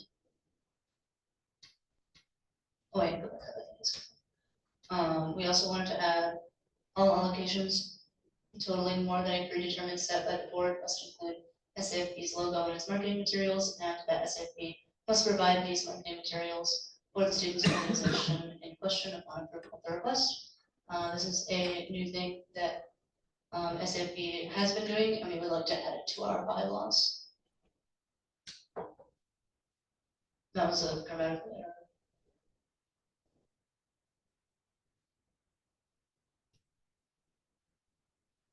We removed approval with N for redundancy. And then the rest is just grammatical. Are there any questions about the changes to the bylaws? Questions, concerns, comments? Legislation. Is there any way that you can make it so both the president, vice president, and judiciary chair get that? Yeah, if that's something that you guys want, I'm totally agreeable with that. I just don't see why you would remove one person and another, when you Yeah. can add all three. I can do that. Waters. Personal waters. Thank you. I just wanted to say a little bit about the first change, the vice president being removed and the judiciary chair being added. Personally, I'm a pretty big fan of this change, and my reasoning for that is the student body president and the student body vice president are both part of the executive. By putting the judiciary chair in there, you have one executive and one legislative member being on the board non-voting ex officio. I personally really like that, as it's both the executive and the legislature have the responsibility of overseeing SAFB, and I feel this would be a very good change that I yield. Awesome. Legislators now. I understand Chairperson Waters' concern. However, again, I just feel like if the goal is for us to work together and SAFP does sit on the executive committee anyways, it just makes sense. This is how it's always been done. If it really is that deep, then I guess I'd be open to just leaving it as is. However, I don't see what the problem would be for having all three. Legislator Wolf. I'm sorry, I'm a bit confused about what the point of contention was, because I don't think, I'm not sure if Chairperson Waters took issue with adding Vice President back in. I think Chairperson Waters, were you mainly just affirming putting the Judiciary Chair back into the bylaws as an ex officio member, or were you disagreeing with adding Vice President back in? Because it sounded like you're neutral upon the Vice President, but positive upon the Judiciary Chair. I yield. Thank you. Thank you. Personally, I am in favor of removing the vice president from that position, but if it's not like a super major concern of mine, either way, I would be cool with it. I just think that adding the judiciary chair is a very, very cool thing, and I'm very supportive of that. About removing the vice president, yeah, I personally like to see it, but also I don't care that much personally. But with that, I yield.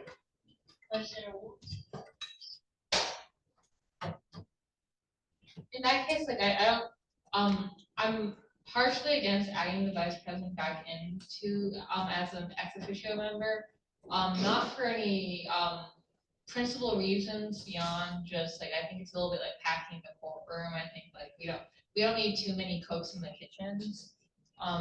But if it's agreeable to the body of SAFB, I am completely neutral. I yield the floor. Any other points of discussion? Questions?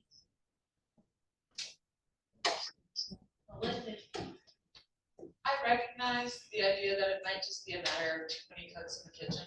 However, I also feel that if we can have more opportunities to rebuild that connection and through any measure necessary, even if that just means one more voice you can turn to talk to, more person who gets an inside look on how it works. That to me sounds like a valiant effort. It goes right in line with what we want to do. But that I feel. So I am moved from being ambivalent to very strongly in favor of re-adding both judiciary chair and vice president to the board. But that I feel. Awesome. Any other, speaking of work?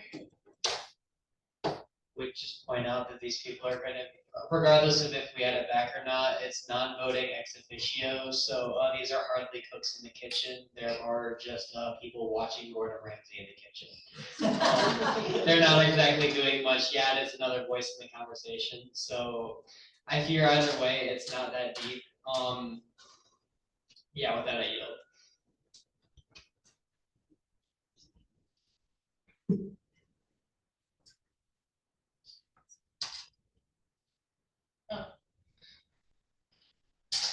Director LaFay. Thank you. I'm sort of approaching this, not really knowing a whole lot about the operations of SAFB, but the change of the set amount of $1,000 to an indeterminate amount to be determined by the board seems like it leaves a bit of potential for confusion.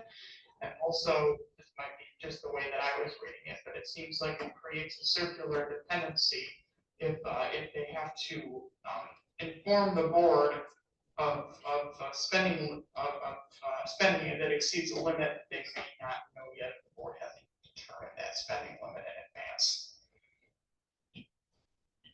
Yeah, I totally understand the confusion with that question. Do you have I have a point of order. Okay. Maybe do a quorum check. I I do. believe.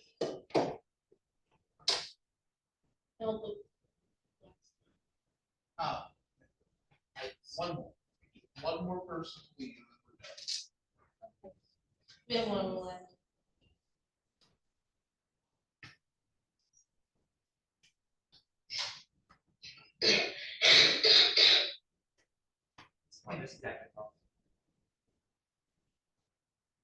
Everyone who stays gets a free coffee Okay.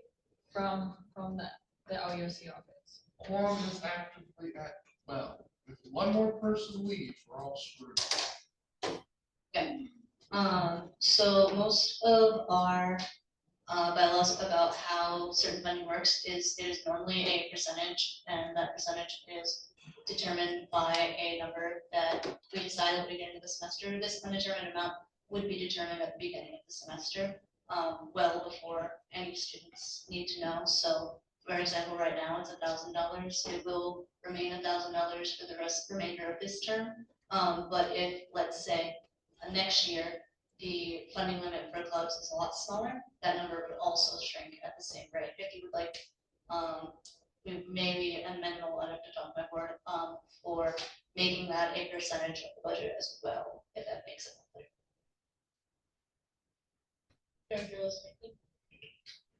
Thank you. No, that actually makes perfect sense. I suppose the way you have proposed would, I guess I didn't quite understand that it was going to be predetermined at the beginning of the term. But I guess this does make it easier to adjust for potential changes to the budget and other needs. So no, you've answered my concerns. I'm in favor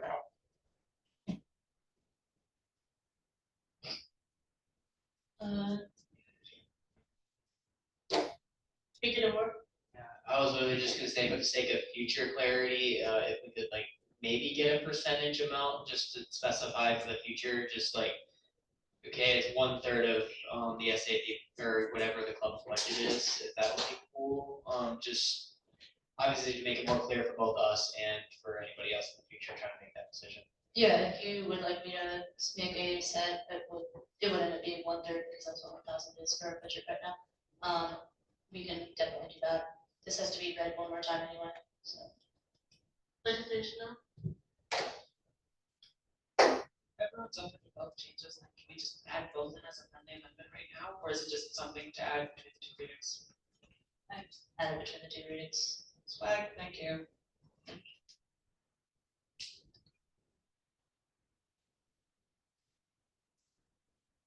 We have 3 more minutes left in discussion and public has anything.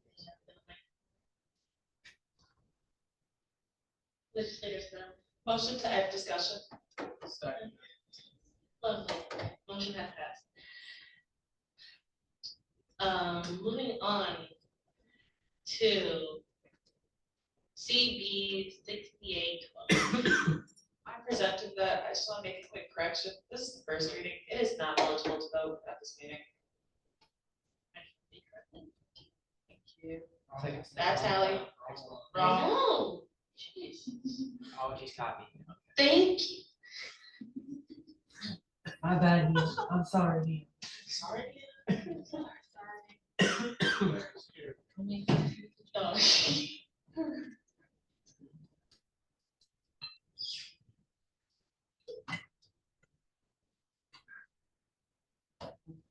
All right, so this one, pretty straightforward. We're making the Disability Empowerment and Equity Ad Hoc Committee. Yeah, no, it's just pretty much exactly what it says it is. DSS has been waiting on this one for a while. I know we were supposed to put it up last week. Last week went over. If you really want me to read it through though desperately, I can, but it's exactly what it says. Speaking of work. I was just wondering, I think the language changed from last time I read it. Do you have a chair in mind to run this committee? And just as of right now, is that chair involved with the creation of this committee? We do have a chair. The chair is actually in this meeting. It's, Legislator Lunger, do you mind speaking up to that?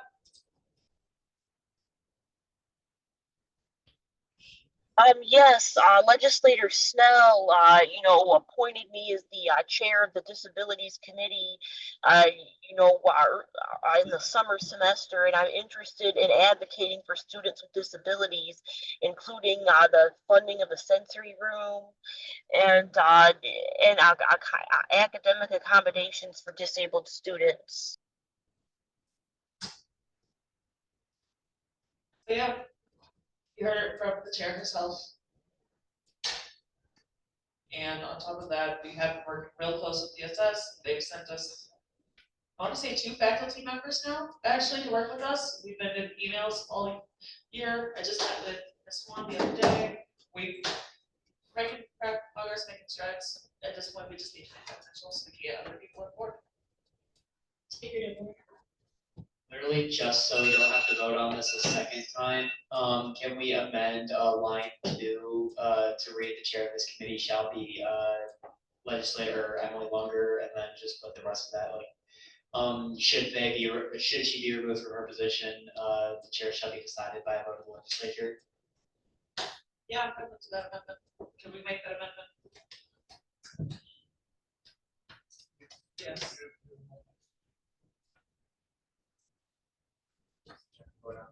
I can't edit it. Okay. My computer is dead, so I can't give you access. It's not voted on to the next meeting, so you can Just do it as me. I'll just write it down for me. Director Lasecki.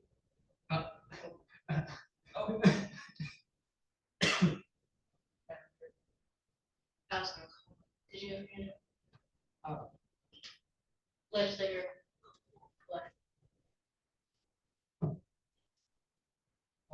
One thing I will say is that without going into too much detail for the sake of privacy, I've seen in my experience as a teaching assistant here at OU that a lot of students are having difficulty carrying over, understanding the reach of, and making sure their individual education plans are getting implemented. And I think that getting Student Congress and DSS closer together and having faculty there to help coordinate the initiatives of this ad hoc committee would be extremely helpful for the student body based on what I've seen from students of mine and frankly friends of mine. And with that, I yield. Hi, as someone who works in the DSS office, I deal with that question a lot. That is not the purpose of this committee. That's not what we do. That is sadly not something DSS can do. It is on the student to advocate for themselves, by and large. They're allowed to bring a guest to their meetings. However, the student has to take the initiative to do that. That has been something I've had discussions on many times. And as frustrating as it might be, it's just not possible. that I yield. I stand corrected, but I still support the creation of this. Director Listen. Thank you, Madam Chair. I also want to voice my support for the creation of this committee. I just have one brief question. I'm a firm believer that any discussion about the rights and the needs of disabled people should feature disabled people as the primary voices in that discussion.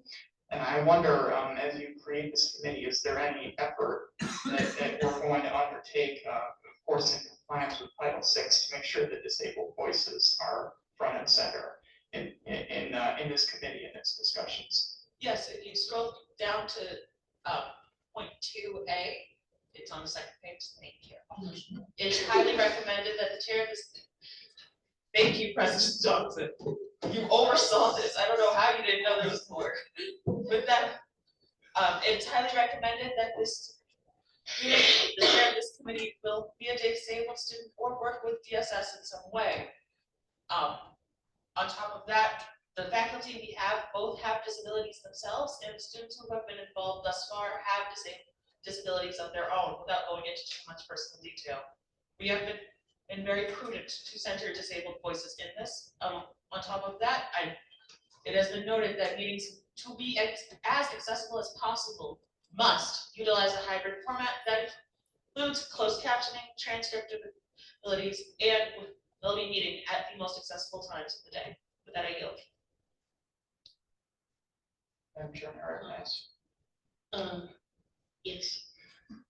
Thank you, Legislator Snell. Those all seem like positive steps. Okay, this doesn't seem to want to work.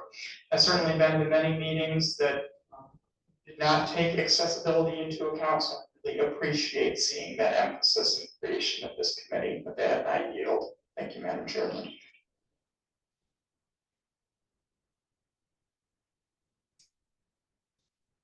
Are there any other points of discussions or questions? You know, Thursday I got the thing and. Legislator Munger, would you mind raising your hand? Or were you talking to us?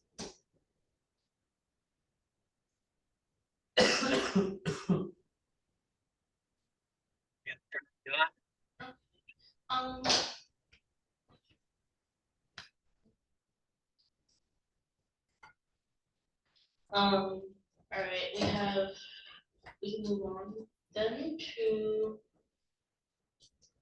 starting fun sensory friendly room. CD 6814. Hi, I'm back. Hello. This one, again, it's very straightforward. If you really want me to read it through, I can. I happily will. I like talking. Can't tell. I'm majoring in that. But long story short, this is just to make sure that we actually can get both the starting of funds for the sensory friendly room to establish that line item. That's coming a little later, folks. On top of that, the big part of it will be the initial funding of our fidget toys, which will have about $1,000. The other half of that will be earplugs. Well, yes, I know some concerns have been brought to me that they aren't as effective as headphones. The issue is just these are cheaper. I hate to say it. We are only a very small body. We cannot afford the amount of headphones that would be necessary to make this program as viable as I wish. We can look into buying some that can stay permanently in the room. However, at this time, the most effective, accessible way in order to get this to as many students as possible at the time they need it, which is yesterday, the second best time of now, would be to buy earplugs. And with that, I yield. I thought I heard you mention $1,000 for fidget toys. I just want to clarify, was it $1,000 or 1,000 fidget toys total? 1,000 fidget toys total, it would be $23. Okay, and then since the bill is adding in $100 of funding, is there any predetermined funding as well? Yes, the earplugs are also approximately $23. The excess is both towards the sensory friendly room as it gets developed later on in the semester and into the winter, alongside just restocking these items, since they would also function as giveaway items. We would be tabling with them just to make sure that students have an accessible measure. Okay, Just as a follow-up for clarification, I'm sorry, what is the total cost, like in sum, that we're gonna be putting towards all of this? In some, we're not too sure yet. That would honestly depend on what space we get. I know thanks to our water intrusion event, the plan for that has changed quite a bit. Our timeline has also been altered quite a bit. So with that, and on top of that, since we had the DSF, Disability, Equity, and Empowerment Committee, hopefully being started before this gets undertaken, we would also be going with Derek, talking to those DSS faculty and you're okay. We would like to refer to them as well as the expertise of the students on this committee, since the assumption would be they would be some of the primary users of it. So just correct me if I'm wrong, but I'm assuming there will be probably additional legislation to provide funding for this once we get more concrete figures. Yes, there will be additional legislation, or depending on the time period in which you can get it done, it might just become a line item on, or added to this line item on the winter budget. Okay, thank you. Chairperson Lovely.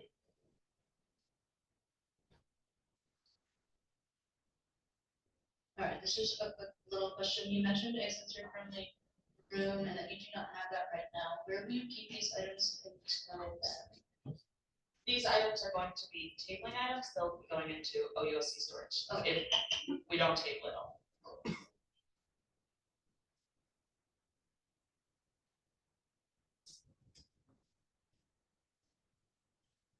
Any other points of discussion? Lovely, moving on. Since we have no old business, we'll go into discussion and legislative updates, presented by Speaker DeVore.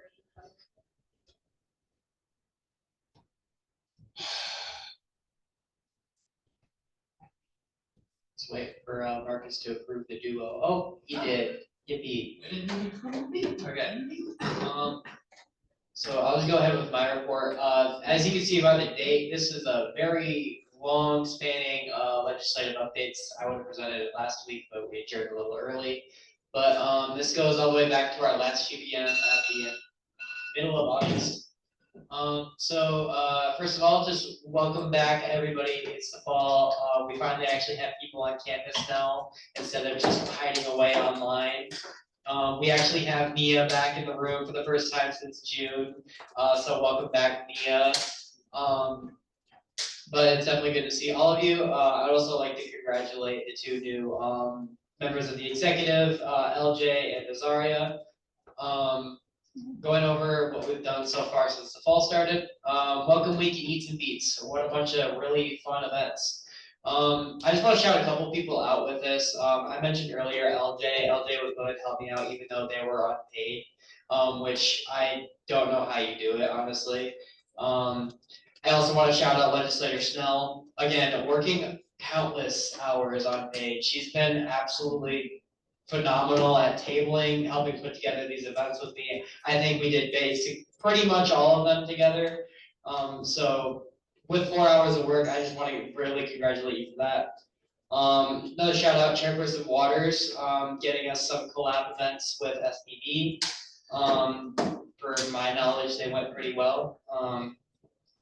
And I hope we can continue that relationship over the next year, considering that's been a little bit of a rocky one over the past couple of years. But yeah, Eats and Beats ended up going pretty well despite the rocky start. Got quite a lot of attendance there, got some good coverage from the Oak Post. So good job to all the people that helped me out with that. Really good event. Prospective legislators. Before this meeting started, I think I had 13 people on my list and I just had 2 more email me. For the reference, we have 5 open seats. So that's a lot more people in the pipeline than we got open seats. So comparatively to the past, you might have to be a little bit more picky when approving people, but that's okay. Can't handle a little bit of competition here. Reminder about committees. I think with the exception of the Student Advocacy Committee, now have a chair for every single committee, which means that everybody can now join their committee. And if you didn't know that there is a legislative requirement, they have to serve on at least one committee. With the marketing committee now being, marketing director now being approved, I believe I have a member on a legislator on at least one committee, every single one of them. So that's really good start so far. I do want to remind people about the Senate committees. We have a lot of openings still on those. While they are unpaid, it's still a good way for us to get in talks with admin about some different issues there. As we talked about a little bit earlier, CDEC, that's one that I'm on. It's going to be a lot of fun later this week, and I know some of the other ones have also started up already. Bi-weekly tabling, I talked a little bit about that during the summer. We had our first one on Monday. Kayla and Daniela were helping me out a little bit with that. That ended up going pretty well. We got a little bit more events and stuff planned in the future, like some Cookie Mondays, we got giveaways. It'll be a lot of fun there. And another thing I'm working on personally is the Gender and Sexuality Center Director petitions. Currently, as I'm sure most of you are aware, Blake, the current Gender Sexuality Center coordinator, is doing an awful lot of work. He does a lot of big advocacy and just overall provides a lot of vital services to the queer community on campus. And we obviously cannot afford to lose him. He's talking about he might have to leave in the next 6 months just because financially and just like work-wise, he cannot stand staying here for too much longer. So this is us trying to get signatures and stuff, trying to get him a little bit, bump in money, plus a bump in title, help him out a little bit there. I should have a resolution going up next week for that. I know, Marcus, you're meeting with VP Mac to discuss said petition and resolution. Other than that, I got nothing. I have like 5 pieces of legislation in the works right now, so y'all will see me quite a bit in the next coming weeks. Along with the prospective legislators already started. I see you, Elliot, over there. You're by furthest in the pipeline already. I believe he got his signatures in faster than anybody else I've ever seen. So we'll hopefully see him up here in a couple weeks too. I got nothing else. I'll leave it to legislative leadership for their updates. It's updated now. Okay, I'm gonna keep it quick because I know it is late and all of us are looking forward to getting out of here. But a couple things that I've been working on, one of which picking up some of the course marking stuff that got started last year and continuing that progress. I've been working with Legislator Prashandaro to continue some of that. We've designed some handouts for students. On one side of it talks a little bit about what course markings are so that students can better utilize them within the registration system. The opposite side of that handout also talks about, it's kind of a conversation starter for students to approach their faculty members and say, hey, this is important to me, or let's talk about the materials for your course and the cost of them and whether you'd be open to using low or no cost. That's part of an initiative where we design posters that are going to get delivered to faculty members that have no or low cost courses. The idea is that they're going to put up a sign on their door or in the window of their office. And that'll kind of serve to incentivize other faculty members to look into the ACMI and potentially participate in it. Aside from that, I'm also going to start planning out a ballot initiative education event. There's a lot of ballot initiatives going around in the state of Michigan currently, and I think that students need the resources and information to hear about what they are and kind of just gather all of that because it's a lot to keep track of. So I'm going to start planning some of that. I think there was something else that I'm now blanking on, but I will yield with that. Did you share chairperson face-to-face? Daily updates? Right. Steering chairperson Valdez, any updates?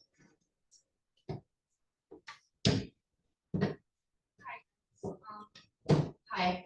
So right now, what I have a few things that I'm working on. I'm working on this financial literacy workshop. I'm gonna ask students what their needs are, what they want to learn. So that's what I've been coming up to. That's what I've been like doing so far. I just got my wisdom tooth removed, so I haven't been very active lately, sorry. Also, I'm working on the guidelines for the steering committee and what the new deadlines are gonna look like. I think you guys have some idea.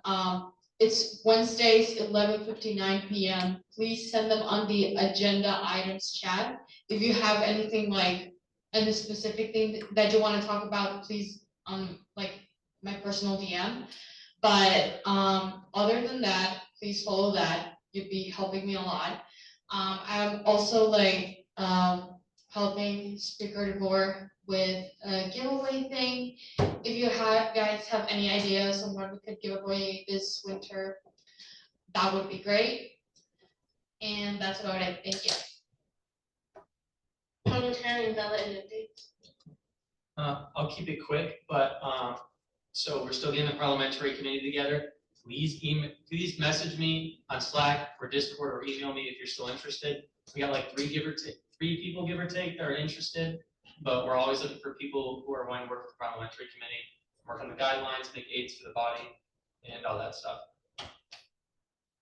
Committee support chairperson Waters. Yes, I just wanted to quickly cover over a few events that I worked on, specifically with SPB, Carnival and Picnic, which I felt went very well.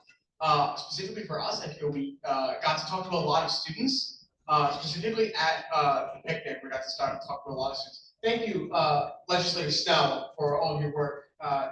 You're not on my committee, but you have done a lot of good work to help me out, and I really appreciate that. Also, because Director Van Patten is now Director Van Patten, I only have 2 slots on my committee. If you are interested, please let me know. With that, I yield. Do we have any other legislative updates? Legislator Snell. Can you scroll down to it, please? I'm sorry, there's a lot. I've done so much. Yeah, I'm so sorry. I've done so much.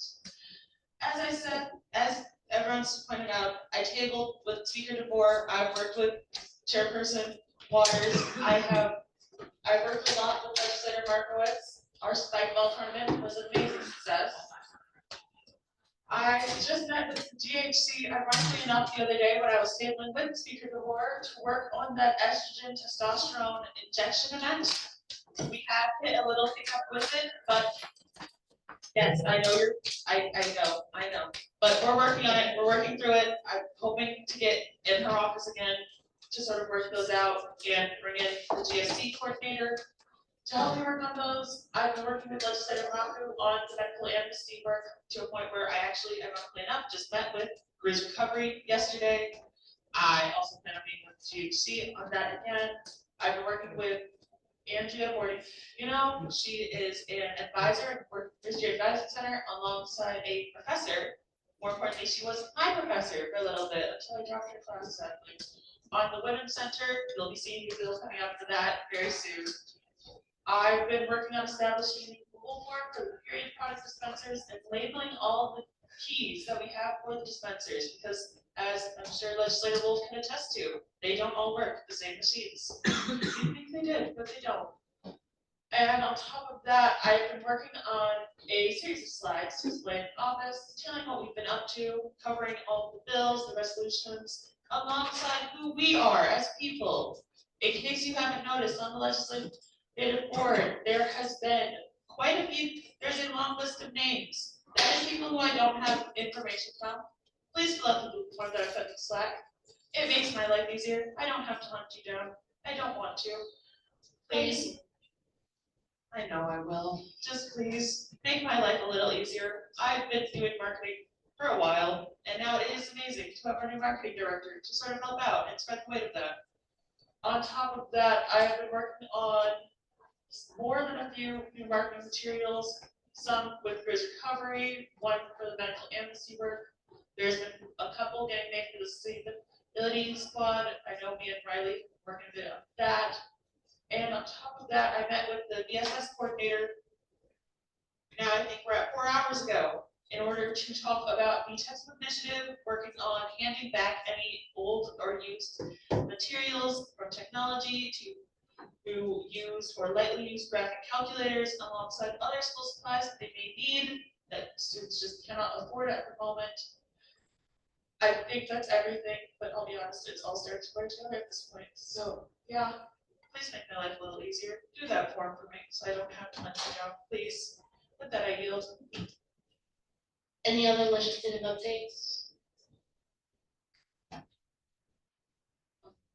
I see some from legislator Munger, working on sustainability initiatives and planning mentorship program with 2 new legislators. Legislator Marcus. I put something in the chat about this, but if you've not reached out to your mentor or your mentee in like a couple weeks, please do that. I would like for it not to just be a summer thing that people did once and then died a horrible death. So please reach out, please offer help. It's a year-long thing, so thank you. Any other legislative updates, announcements, initiatives? I'm so sorry. Legislators now. I'm so sorry. I know you're sick of hearing my voice. However, I just remembered because this was 9 a.m. and now it's at 7 p.m. and Kayla is sleepy. So sleepy. I had a meeting with my Senate committee today. This is supposed to be a discussion. Fun fact. I forgot. They're looking into making new bachelor degrees programs that are 90 credit hours. That I thought would be pretty cool. I know that works a lot with what chairperson? Nope, it's Majority Leader Brummer is working on, so I would love to coordinate with you on how that could go. I also plan on asking my committee if you could come speak to that. I know that was quite a divisive issue this morning, and I know you are very interested in that, especially since it would help lower that cost of college. However, I also would love to hear any feedback that students may have about that, if that can make your life easier, if you would be interested in that, because a big worry would be that I heard, at least this morning, was students would not take them because it would lose some of that exploratory requirement. Or students would take that and that would be the only option that we give. With that, I yield. For the last time, anyone have any other legislative updates? Okay, hearing none, let's move on. Let's see, liaison reports. Do we have any related or questions related to legislative reports?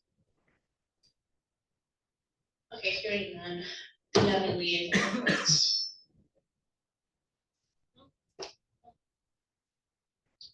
Moving on, executive report, student body president Johnson. Hello. Scoot this over this way. All right, what are the fun things I'm gonna yak about? Let's just go in order. Firstly, for Eats and Beats, I'm gonna give a huge shout out to Speaker DeVore. She did a lot of good work there. I'm really happy. If I had my gold sticker, my gold star stickers, I'd give you lunch that day. I sold them. You stole my sticker. You left them in my desk. We'll settle this after this. So yeah, I wanted to make sure.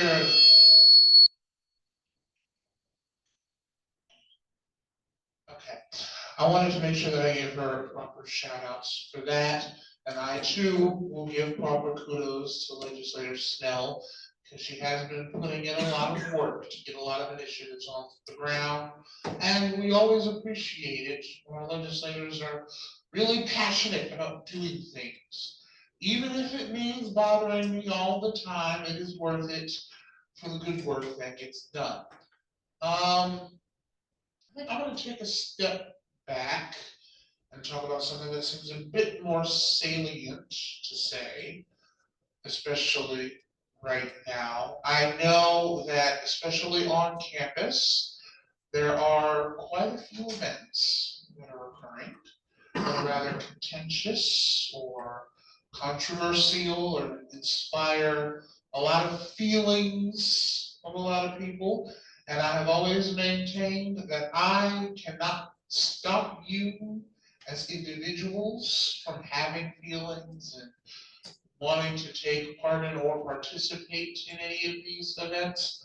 I'm just more so reminding you that of our responsibility to represent all students on this campus, which is at times not easy when that conflicts with your professional responsibility and your moral obligations. It's not easy. I know that because this is a battle I've had with myself lots of times. So that is why on a lot of these issues, on almost all of them, OUSC as an organization remains neutral. We don't take a side because we have to represent everyone. That being said, what you do on your personal time has nothing to do with me. But in your capacity as legislators and chairpersons, and even me, we all remain neutral. It's not in human nature to not take an opinion. It's really hard to do, but it's what we have to do if we're going to do the job the best way we can. Because I've personally had quite a few students express concerns to me about the events that are being had, about the message it sends that these events are happening on campus, and how it's making them feel, and we have a responsibility to be there for those students and to voice their concerns and to stick up for them. And we owe as much responsibility to the students organizing the events that are causing such feelings. It is not an easy thing to do, but it's something we all signed up for. It's not a fun train to be on, but nobody said leadership was easy or that it was fun. I just wanted to address it because I know, and I'm not saying anyone here hasn't done that. I want to commend you all for your abilities in doing so. I just wanted to make sure I went on record saying it because it's, even though it's happening recently, it's happened before and it's not going to stop. And I definitely think it's a conversation worth discussion, just not right now because we all want to go home. But I wanted to make sure you all knew, we do have a space and a forum in which to have these conversations and disagreements, but to make sure that this is one of those times where we definitely have to separate our personal feelings from our professional ones. And with, what was the other thing I was going to say? I'm sorry, speakers who already bothered you about committee assignments, so I don't need to bother you about it. So some fun things to make my life a little easier. When it comes to questions about your payroll, either you missed a week and you want to put your hours on a new week, or purchase requests and whatnot, we have this wonderful gentleman at the end of the table, Director Young. You can reach out to him, he's on the contact sheet about any questions involving that, meaning you do not have to come ask me every time. I only say this because I know some people were just asking me about it earlier, and I don't want to take away from his ability to do his job. So any questions about payroll, feel free to ask him. If you can't get in touch with him, then definitely come ask me, because that's what I'm here for. And when it comes to anything regarding the office or internal stuff, we have a director of internal affairs who I also don't want to step on their toes with them being able to do their jobs. So feel free to talk to them and ask them because they get jobs to do and it's my job to make sure they do them. So I know it's really easy to just come in my office and bug me about things, but let's get in the habit of talking to the directors because, I want to make sure they're always in the loop about these things. Now I am done yapping and I will yield the floor. Yeah. I'll think of something.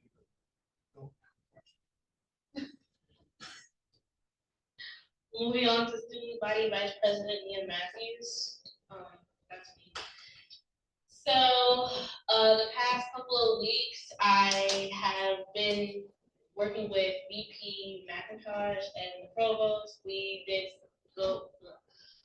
went around campus in go-karts, not go-karts, golf carts, that's one. To give out, to give students bags and stretch balls, welcoming new students, and making sure the housing moving smoothly. And that was really fun.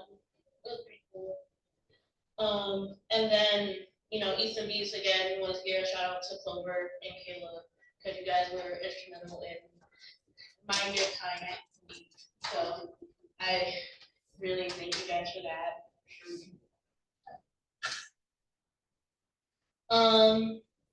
Me and Marcus also participated in the new student orientation.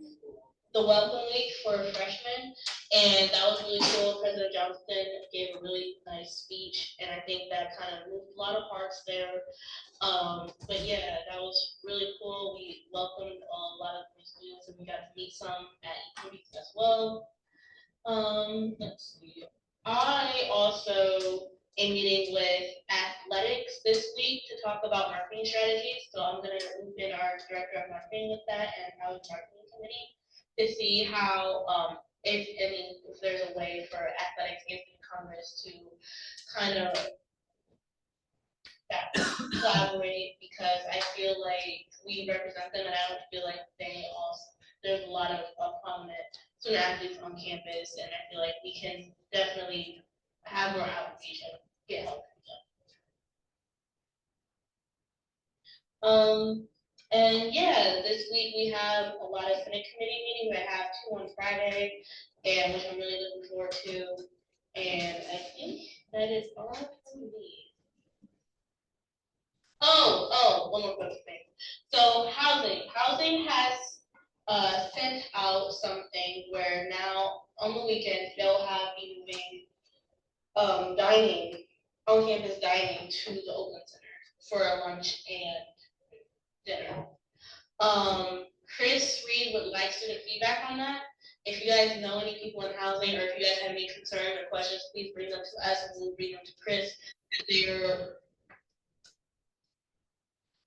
looking to improve that accommodation, and that is very new, and there will be things that are changing and getting adjusted to as the school year goes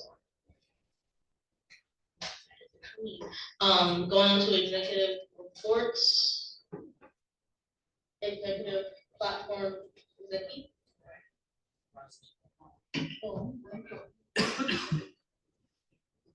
Thank you, Madam Chair.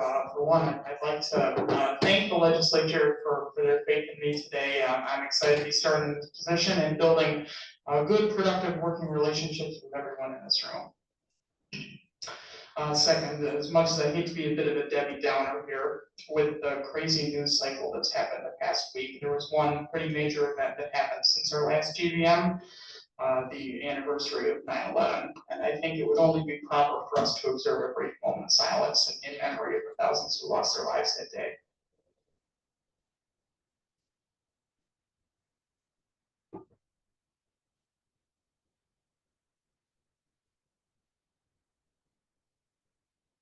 Thank you for that.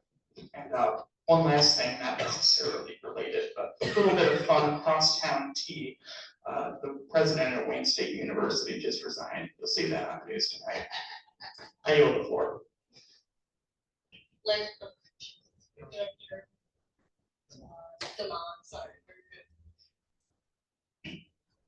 All right, hi everyone.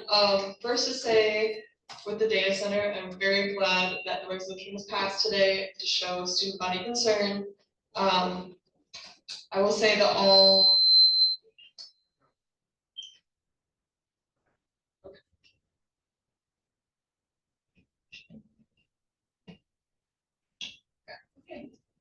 issue solved.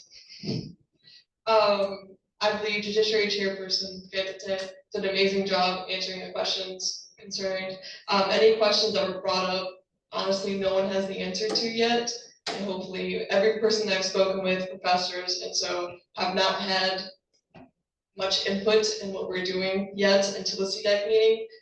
Professors from the Biological Sciences Department were all taking different stances and perspectives until the meeting. Hopefully we can have some answers soon, but I'm glad that we're showing concern and the resolution was passed. I will say, in great news, Sustainability Committee flyer was posted today. So if anyone that would like to join, feel free to email me. I'd like to have as many people who want to be involved, a collaborative space. Everyone is welcome. I would say that I met with the NAC on Monday. I was a guest speaker to talk about bringing a rain barrel on the Native American Heritage Site. Currently, the heritage site does not have a source of water, and they are using a water truck or hauling water to the site every day to water the garden. So hopefully we can implement a ring barrel there. I spoke about it there and they will be voting on it soon. And also Sustainability Month and Beaver Fest. I'm getting Beaver Fest set up. We're planning October 30th before Nick Skinner's birthday. I spoke with, Dr. Troxel Smith and Dr. Knudsen, who are both very involved. Also, the Sierra Club and Case reached out for Fish for the Future, and we are working on that together. So if you have any input on Sustainability Month initiatives or Beaver Fest, let me know. I'll give the floor.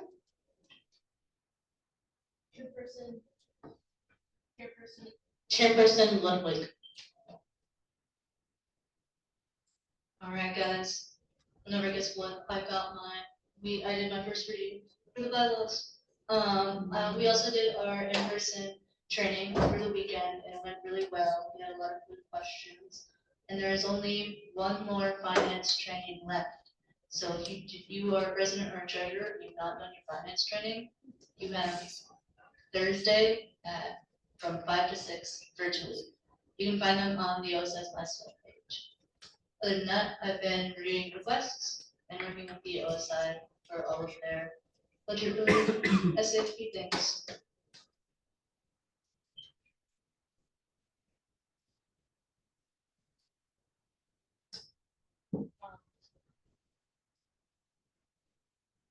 Are there any questions related to executive reports? Legislative matter? All right, so just a quick question to Director Demont. Director Demont. Director Demont. No worries. I know you mentioned you met with the NAC. Were you able to also confirm that October 13th we'll be able to do a sustainability event in recognition of Indigenous Heritage Day? So at the NAC meeting, they were very limited on time and I only had 5 minutes to speak on the rain barrels and then I had to leave because I was not allowed to be in the conversation with other topics. I do have the agenda and I can speak to you after what they're doing, but I'm writing an email to them to push for it as well. Sounds good. Now, Vice President Matthews, I know you mentioned that President Johnson spoke at new student orientation. If I recall correctly, President Johnson had a very fun pair of shoes on. Hold on, wasn't this when we both had shoes action? So now I have to ask, will those shoes be able to make a comeback at some point this semester? No. No, N-O, hell no, not happening. I'm sorry, I'm out of order. No. You wanna see the shoes? We'll show you after. Girl, they're not legal at all. Speaking of more. Just because Vice President Matthews reminded me, I forgot to mention somebody when I talked about meets and beats earlier. Before she talks, I wanted to give a shout out to Advisor Miller. There's a lot of OSI donated a lot of the yard games and stuff. She helped me to quick emergency order some pizza for the event. So a lot of that last second planning that we were able to do would not have been possible without her help. So Advisor Miller, thank you for all your work in making that a really successful event.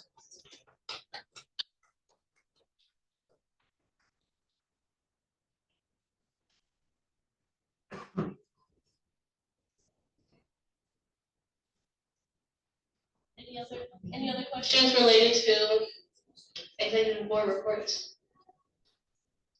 All right, moving on to Advisor Miller. As I give to you tonight is no report.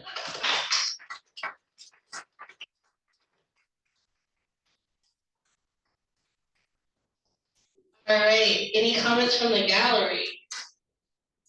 No, any other announcements? Okay, you guys really adjourned at 7:50.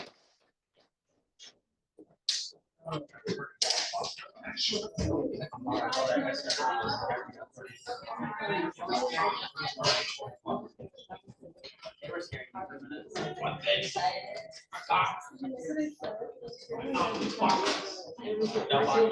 I didn't know you. Yeah, you heard I never.